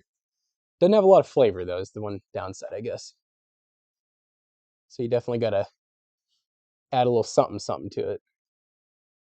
I remember the other night I made something with cauliflower. I'm trying to remember what it was. It was just like a random ass like midnight snack. It was like midnight, and I think we had steamed cauliflower in a bag, so I did that and added something to it. I'm trying to remember what. Oh, it might have even been like leftovers that I mixed in. I just remember I really liked it. It was good. A bunch of Frank's Red Hot. Frank's Red Hot or like hot sauce, if you're into that, can make any vegetables really good. Green veggies caused me to be in the bathroom for hours. Damn. Cauliflower covered with cheese. Oh yeah, that just sounds good, doesn't it? Never go wrong with cheese covered vegetables. Hardest thing for me is drinking water. I have a huge soda addiction. You know what's funny? So same. I don't have a hard. I do like the flavor of water. Like shit flavor. You know what I mean? You know, some people say water tastes bad. I don't mind water. I usually drink about two of my big. I'll show you the size actually. I don't know how many ounces it is. I usually get through about two, sometimes two and a half of these a day. So this is my. Do you know how many ounces this is, chat? I just realized it doesn't say. This thing is sick though. It's Corsair. Anyone have any ideas? What do you think? Like 32 maybe? Yeah, 32 to 40 probably. I drink about, like I said, two and a half of those a day. And I definitely have, usually I'll have one energy drink, sugarless now. I've gotten really good about that. I don't drink any energy drinks with sugar anymore. Not that I'm saying energy drinks are good for you, but hey, it's one less thing. I got rid of the sugar part. And I was drinking. So how it went was I never liked energy drinks growing up. Never had any care for them. So I had soda. So I drank. I mean, I'm not kidding when I say like growing up, there were days where I'd have like 3 to 4 sodas. And I drink water too, but still a lot of sugar. I mean, way more than your daily allowance for sure. Um, and then within the last couple years, I've gone in and out of phases where I'll drink like no soda for like a whole month or two, and then I get kind of back into the addiction. But for about the past like 6 months, I've been really good about. I might like I had a soda last night when I went to a comedy show. Gabriel Iglesias, by the way, shout out if anybody's ever seen him. Good comedian. So, anyways, saw him last night. I had a Mountain Dew. I just felt like I was, you know what, I'm gonna treat myself. Why not? I didn't even drink the whole thing. I drank half of it because it really doesn't even taste that great to me anymore. So lately, my thing's been like Liquid Death. Um, I'm trying to get more into like sparkling stuff where it's like 0 calorie. You know, it's not like a diet soda where it's still kind of, you know, it's kind of like what else in that Liquid Death's pretty chill. It's pretty chill. It's like agave for like the sweetener and flavoring. Maybe sometimes some stevia. Other than that, it's really just like sparkling water, like carbonated water. So yeah, you're having kidney problems from soda being a main intake, close to kidney disease. Yeah, that is a wake up call, man. So how have you combated that, Michael? Have you been? Are you just still drinking soda? Have you switched to like sugar free? Like what's been your go to way of trying to kind of fight that?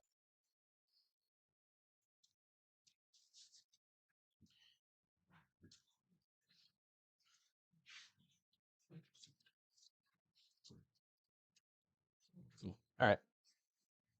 Seems pretty good. Seems pretty good here, chat. Ch-ch-ch. It's so you having the whole car up. Oh, it is, man. It is. Gallon of water a day. Sick. Yeah. Hey, that'll flush your kidneys. I don't know how well to do at reversing effects, but it definitely will help it not get any worse. And who knows, maybe it will.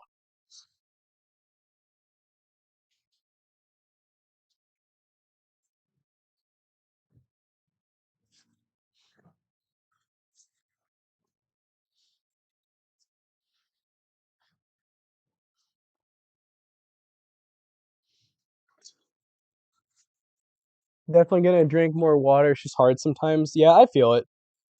There's I definitely have like my days where um I will only get through like maybe like half to 3/4 of my Yeti by the time 3 o'clock rolls around because I had like I'm really good about sipping on energy drinks. I will say I'm not like an energy drink chugger because weirdly enough, I don't really love the taste that much most of the time. I've never liked the taste of artificial sugar. So like the Liquid Death, the any sugar free energy drink, I always just sip on because I like kind of like the carbonated part. It's kind of like people have like the addiction of like if you're a smoker, they say one of the parts of the addiction is curbing the hand to mouth coordination part. Um, that's kind of how I feel. Is like I still have trouble getting past like wanting a little bit of carbonation. So usually I'll sip on an energy drink from like 10 a.m. until about 3 to 5 p.m. Like I'll make that one drink last that long, and I've usually never have two in one day. I say usually. I can't think of the last time I did have two energy drinks in one day. I'm pretty good about that because I know how much caffeine. The ones I drink are usually like closer to 200 milligrams. which is a lot. I wish they didn't have that much.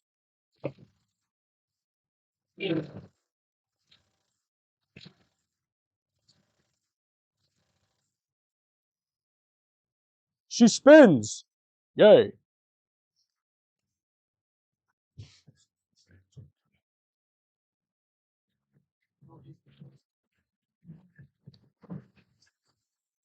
Yep, that just happened. Don't worry, chat. I'm okay. My box just decided to fall down with all of my air tools in it. Get back on in there, air tools. Come on now. I really need to get like a smaller box for this area. I know you guys can't see and you have like no clue what's going on back there right now, but just know that a lot of stuff fell. I don't even know what I heard something fall back here and I have no clue what it was. Oh, I see what it was. It is a battery charger.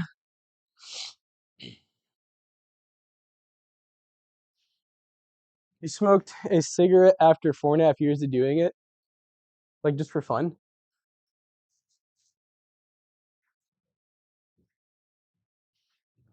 That's one thing I've never done. Never smoked a cigarette. I have puffed on a cigar before. Didn't really enjoy it. Didn't like hate it, but didn't become addicted. That was like a year ago, and I think it was Derby. If you guys know, Derby's huge here, and for some reason, part of Derby is like so goofy. Honestly, some of the traditions, man. Part of Derby is like, oh, you gotta puff on a cigar. It's part of Derby. So there's like fucking kids that like just turn 18 or they're like 17 that are like, yep, cigar time. Cigar time. My grandpa smoked cigars for a long time. He honestly still might. I don't know. I remember when he was trying to quit cigars, he switched to chewing tobacco, and I was like, that's not better. That is not better. All right, she's coming down, chat. We got our locks undid. So we're gonna get it down. We're gonna pull out the torque wrench, and we're gonna torque these bad boys down to about 75, 80 foot-pounds. And then she is ready for the maiden voyage test drive to see if we made anything worse and fix the issue at hand.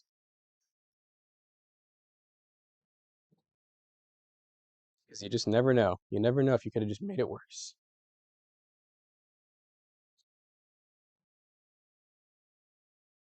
Coming down, chat. Coming down. The garage is looking snazzy, chat. She's looking snazzy. I got my walls nice and decorated. I may be working on expanding my garage a little bit soon. At least one little area. I might be getting a little more. Which, hey, that'd make these streams a lot easier. Because right now, that's the tough part. Is I really need more depth in the garage. My garage is only 20 feet deep, and I say only. I mean, 20 feet deep is really shallow for a garage with a 2-post lift and with the amount of vehicles I work on and shit. Because like right now, for me to like walk around the front, I mean, I can just kind of show you all. Like I said, I love and hate this shit. I'm literally rotating the tripod right now, and the camera just stays exactly where it is. Well, anyways, you guys see the wall right here. The wall is really close to the car. You see like how close this box is, and you gotta think this is a small economy car. So, yeah, it'd be nice to have a little bit of extra playroom, you know.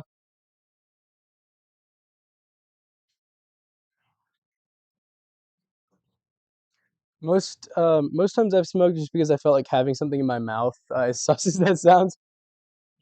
All right, Mr. President. uh, he he he. That wasn't too terrible, chat. It definitely wasn't as smooth as some brake jobs have gone, but I kind of expect that honestly. After years of doing brakes, like there's just something about brake hardware. Like I said, it's always brake hardware. It's always the way that the shoe or the not the shoes, the pads. It's always the way that the pads react with like the new hardware. They just never fit like a good OEM fit. It's always kind of off, and you're always like, oh, I hope this doesn't make any noise or grind or anything, you know. All right, torque wrench set. What did I do with that socket? Ah, that's not it actually. Uh, uh, there it is. Right over here. It's a 21. It's actually kind of funny. This car is 21. It's a pretty big lug nut for an economy car. It's almost trucky trailer size, chat.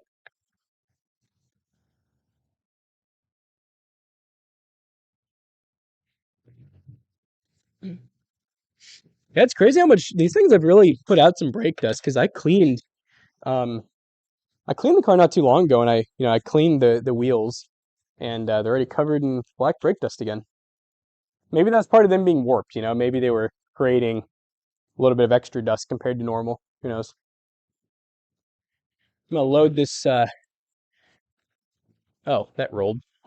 So where did I just found like random plumber's tape on the ground. I realized it rolled when I dropped all that stuff.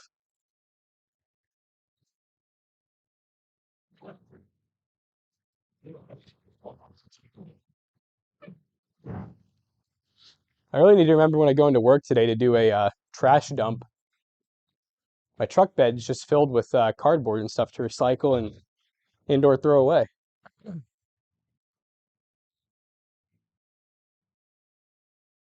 Draw a femboy smoking a cigarette while sitting at a pool table desk. Okay. I did not have sexual relationships with that man. With that man. Hang out under Bill Clinton's desk. That's crazy. Yeah, the comedy show was pretty good last night, chat. Yeah, I'm sure most of you guys have probably heard of Gabriel Iglesias, right? I don't feel like he's well. The show was sold out. It's still really big, but I definitely don't feel like he's been as big as he was. Like when he was doing those Netflix specials. What about 5 to 12 years ago? I feel like he was huge. Like one of the biggest comedians I could even think of off the top of my head. Then, I mean, he had like Jim Gaffigan and like Jeff Dunham and um, what uh, what is it, Bill Burr, whatever his name is. He had some other pretty big comedians throughout history, obviously, but when I think of like big comedian, his name always pops up in my head. And he went to the Yum Center, so it was about a 20-25 minute drive. So I was like, sure. This timeliness, pure fluffy feed. I've seen him many times. Nice. He lives near me. That's cool. Oh, and Texas. Yeah, he lives. God, what part of Texas is it? Is it Arlington or something? It's not Dallas. It's not one of the basic ones, is it?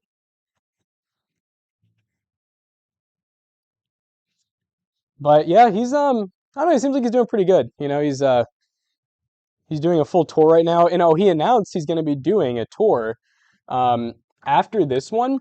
I think he made it pretty much official. He's gonna be a 2 hour comedy session where he mainly does his most popular bits. Oh, Austin, Texas, cool.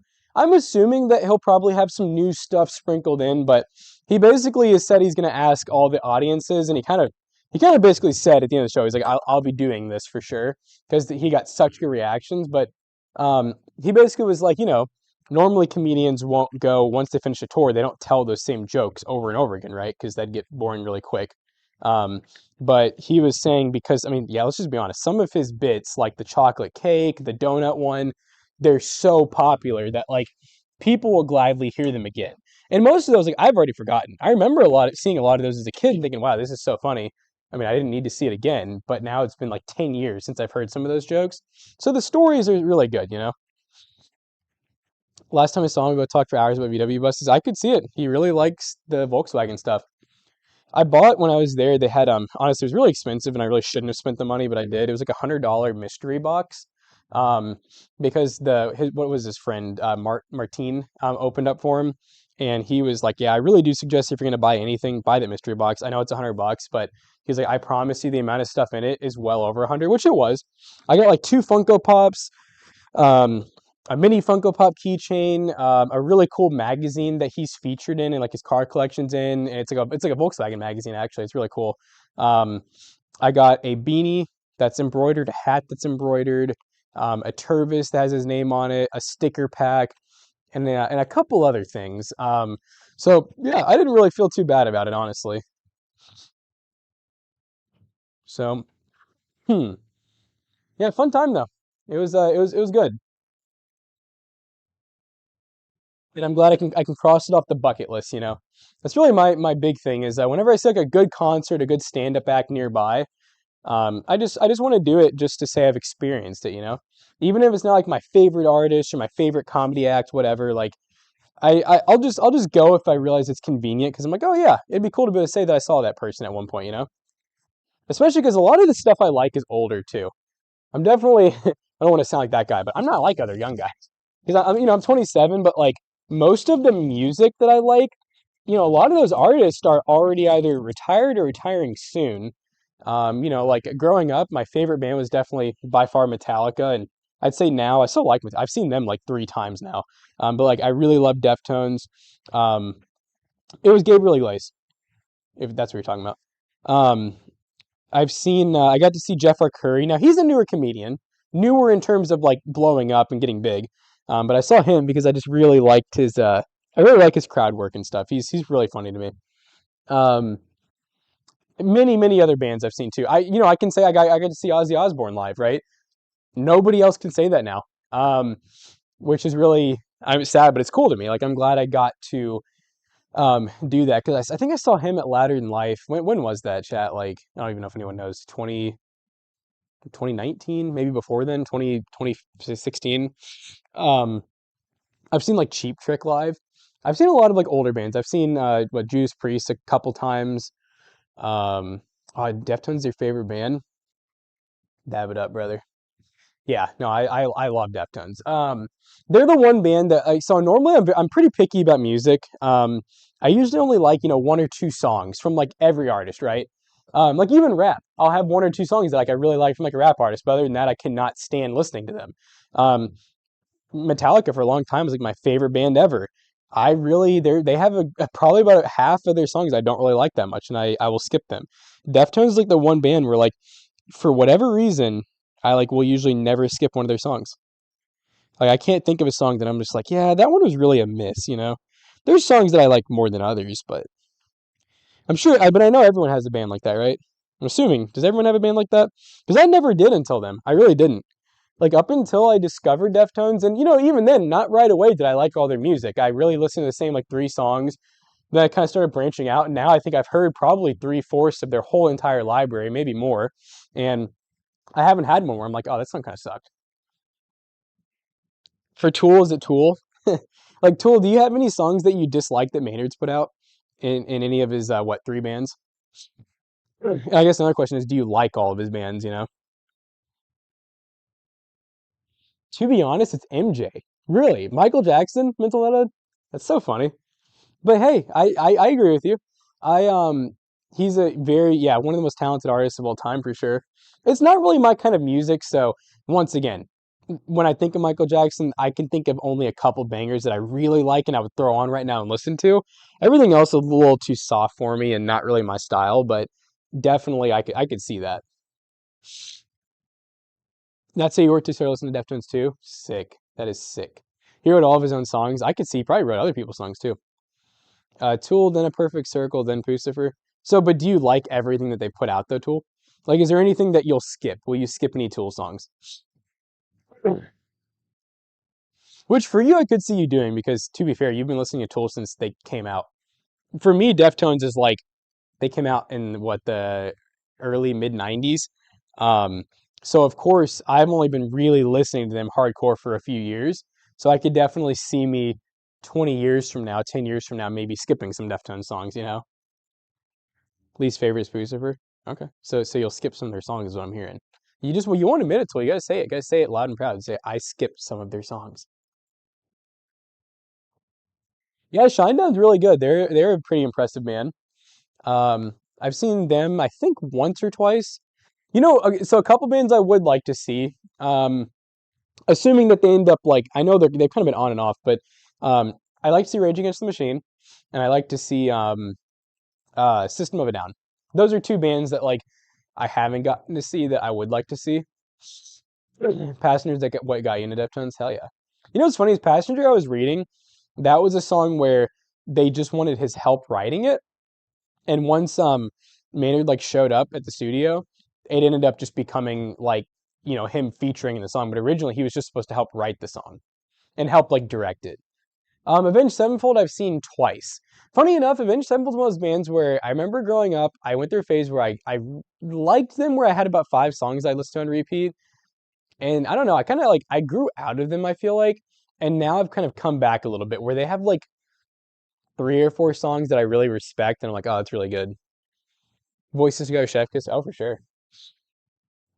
Over the years, I really started like Pantera. I remember growing up, I hated Pantera because I knew that they were kind of like beef with Metallica, and I was like, "Oh, Metallica's the best. They're way bigger." And but once I started getting to heavier stuff, and let's be honest, Metallica hasn't really done like metal since like the '90s. Pantera was kind of like that. That's why they became big, was they kind of replaced Metallica in like the higher up heavy vocals and like heavier drums and everything. So yeah, I do like Pantera a lot now. Another a couple bands that I've not gotten into like the big four is I've never really been into Slayer and I've never really been into Anthrax. Neither one of those I couldn't even tell you what songs they have. I know I've heard them. I think I've seen both of them live. You saw Pantera before Dimebag Darrell died. That's pretty cool. I saw them at Louder Than Life. Was that last year, the year before, the year before, I think. And they were really good. I was impressed at how good was it a Phil? Phil can still kind of hit some pretty good notes. Because man, that dude back in the day, his pipes were insane. Like I've watched a lot of like their live concerts, from the like '90s and stuff, and yeah, it's pretty crazy how he could do like whole concerts without like frying his vocals somehow. Like honestly, I have mad respect to any that. I think that's why I like metal. Like in like bands where they do a lot of screaming and stuff, is because I know like there's nothing harder than that. I know that like, there's some really impressive female singers where they hit really high notes like Paramore, Hayley Williams. Um I would like to think though that screaming is like the next level of that. Like it doesn't get any harder um to scream rather than like belching and stuff. Or is it belching is burping. What belting? Belting. No, I know Megadeth and Metallica. I think that beef is like so stupid. I think it's stupid on I listen, I'm on the Metallica side. I only even like a couple Megadeth songs. I He's very talented. Vocally wise though, Metallica here, Megadeth here. I'm sorry, but it's a total opinion. But for my mind it's factual. I think Dave Mustaine's vocals are like nowhere near James Hetfield. Avenged Sevenfold mentioned. Yeah, I like Avenged Sevenfold. Like I said, I respect them. I think they're a cool band. I've seen them like 2 or 3 times, and they put on a good show.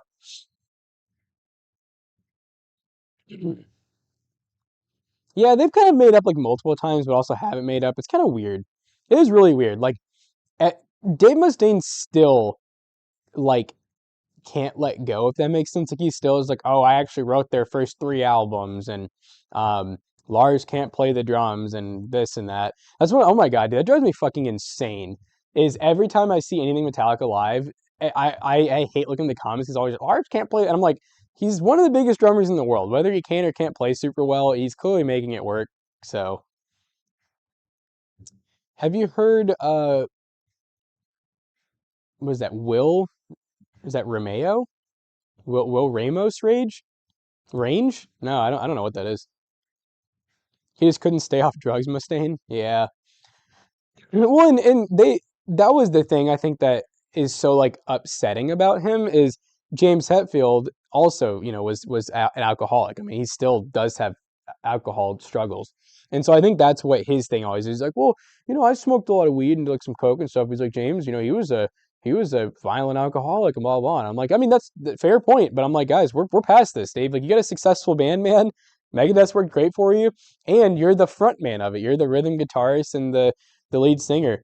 That works probably way better for you, man. I don't think you and James would clash very well together. Clearly, you didn't back then. Really, Michael, I did not see that coming. Youngblood, I have not listened to a lot of his music. I've watched some of his live concerts. He's very talented. His music's not really my style. It's a little more poppy, as far as rock goes. But he is doing a really good job at like bringing a lot of younger people into like the older music, like Aerosmith and stuff like that. Steven Tyler. Um, so Youngblood is the 5 Seconds of Summer guy. Is he? But yeah, people really like him, and I don't know. He seems cool. It does suck though. I saw he just canceled like the rest of his year's tours and maybe some more because of like said he got some what is it, scary blood work results or something. Slipknot and Deftones. Hell yeah, okay. I like Slipknot. Slipknot is one where I will say I really like them. Corey Taylor is one of the most impressive vocalists like of all time, in my opinion. Because speaking of being able to scream for so many years, I saw them live last year at Louder Than Life, and They only played, because it was their anniversary of their first album drop. They only played songs from their first album, which I will be honest, it's almost too, I don't know how to put it. So I like screaming. I like Deftones screaming, where it's kind of like in and out, a little bit of soft, a little bit of screaming, but the tempo is usually a little bit slower paced.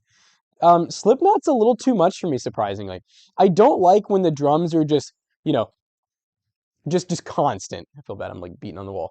I don't like when the drums are just going super fast. Much. I do like what's their one song that's really popular? Is it M Solitaire, M83 Solitaire, or whatever? That song is dope as hell. I don't know much, if anything, about Mushroomhead. I don't know like their history, where they are now, but I do know that that song is really sick. It's weird as hell, but like weird in a cool way. Yeah, they played their whole first album last year, and Corey Taylor's like 50 years old or something. Dude, it felt like I was in a concert from the 90s or 2000s when they were playing. Like he screamed the whole entire concert and hit every note perfectly with seeming out of struggle, like without seeming like he was struggling. It was pretty crazy. Want Corey's number? I have it. I don't think he'd appreciate me texting him. You saw him in Cleveland? Nice, nice. Yeah, I don't really have anyone super cool's number. I have Linus Tech Tip's number. And I might have Luke's number as well. Not that I'd like text them. I have some of the other Tech fams number. Yeah, can't really think of who off the top of my head, but I know I got like one or two of their numbers. We mostly all, funny enough, we really talked to most of the people. Like if we talk to Linus, if we talk to any of the Tech fan people, like Scattervolt, Oz, most of that's just done on Twitter, like Instagram. I've been talking to Jack Morrison. That's cool. Don't have his number, but I've been. We usually talk on Discord. I'm trying to finish up his PC today. Actually, that's the goal. I'm gonna head up to the office actually here pretty soon. Mushroomhead is split, and the lead singer is doing Killer's Confession. Okay, okay. Are all of them like still alive? No, like no McDie or anything. Yeah, I tried listening to a couple other Mushroomhead songs, and I don't remember like loving it. Honestly, I like I said though, the one song, Solitaire or whatever it is, was that song is pretty good. Very unique. I do really like unique songs. Like another band that I like a couple of their songs that they're kind of like a random. Well, now it's funny they've become mainstream again, but CKY. Um, that's one where it's kind of funny. But yeah, Chino. Man, it sucks because him being a solo lead vocalist, he has fried his vocal cords. He's in his 50s too, so he still sounds really good. But I do wish I could have seen them like in their prime. I wish I could have seen Chino when he could like really just scream. But he still sounds great. He still is in his. I'll tell you what, his live performances. He moves so good for being in his 50s, and he dresses freaking cool as hell. Like he has like this unmatched level of swag that like I hope I can have when I'm older. Just the way that like he moves on stage and like his presence is. You don't look at him and think, oh man, that old ass man trying to stay relevant. You look at him and you're like, I want to be like him, even if you're like in your 20s. You're listening to Mushroom Head when J Man was lead singer? Yeah, see, that's what I'm saying. I wouldn't even know that. Dead by April. I actually have heard of them, Mental Metalhead. I've listened to one of their songs. I don't know which one. I think you might have told me about them before, and I looked them up after a stream. I don't remember them, but I don't remember hating it, so that's good.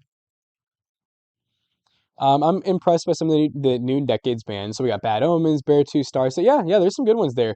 I did get to see Eddie Van Halen's son. Is his name Wolfgang Halen or whatever? What's his band? Is it Mastodon? I can't think of who it is. I saw them though because I that was a yeah that was a band on my bucket list was I wanted to see Creed.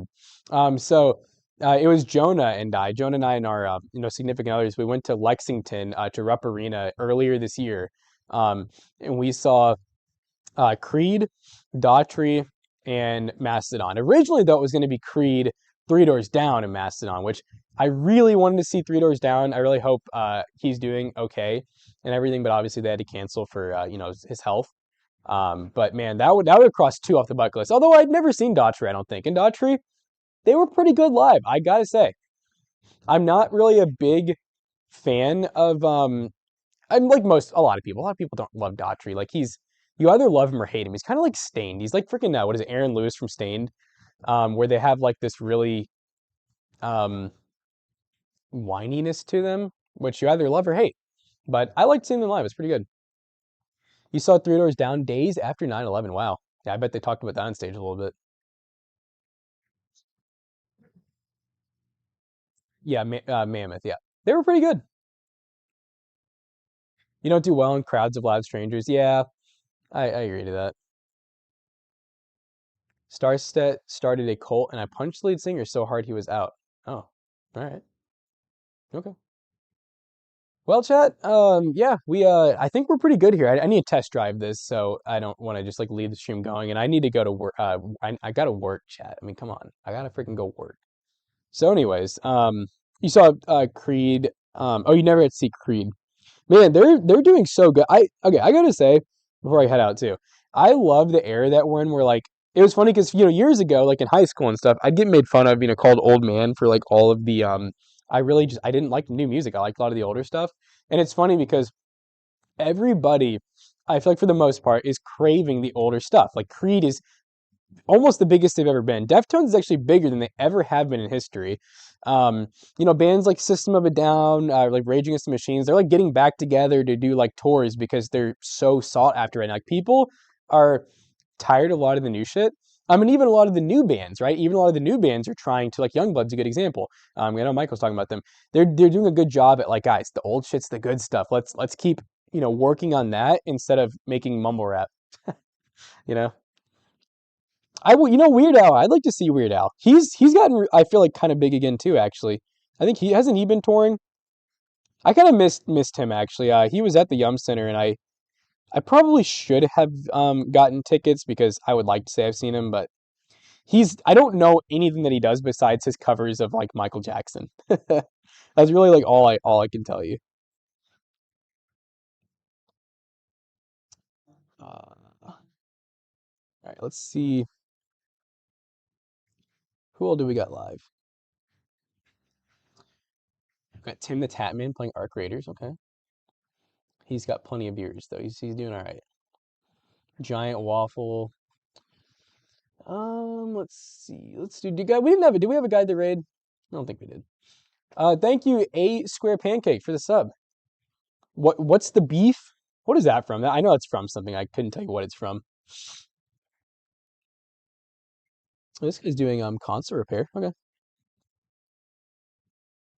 I just realized I was looking at someone else's chat. I was looking at someone else's chat, and I kept seeing like messages from people. I'm like, who are all these people all of a sudden? Oh, we got a guide to raid. Okay, thank you for letting me know. Oh, we got two guides. Oh god. Oh god. I'm assuming the first person was the mint mutality. Mutality. I'm not gonna try to talk anymore, chat. I'm done. Mute mentality. Caw. McCaw. That name's too much, man. Just refund my points. I want to see who that is. Oh, really? Wait, someone else said a different guide. Oh god. Do we have more than one? No.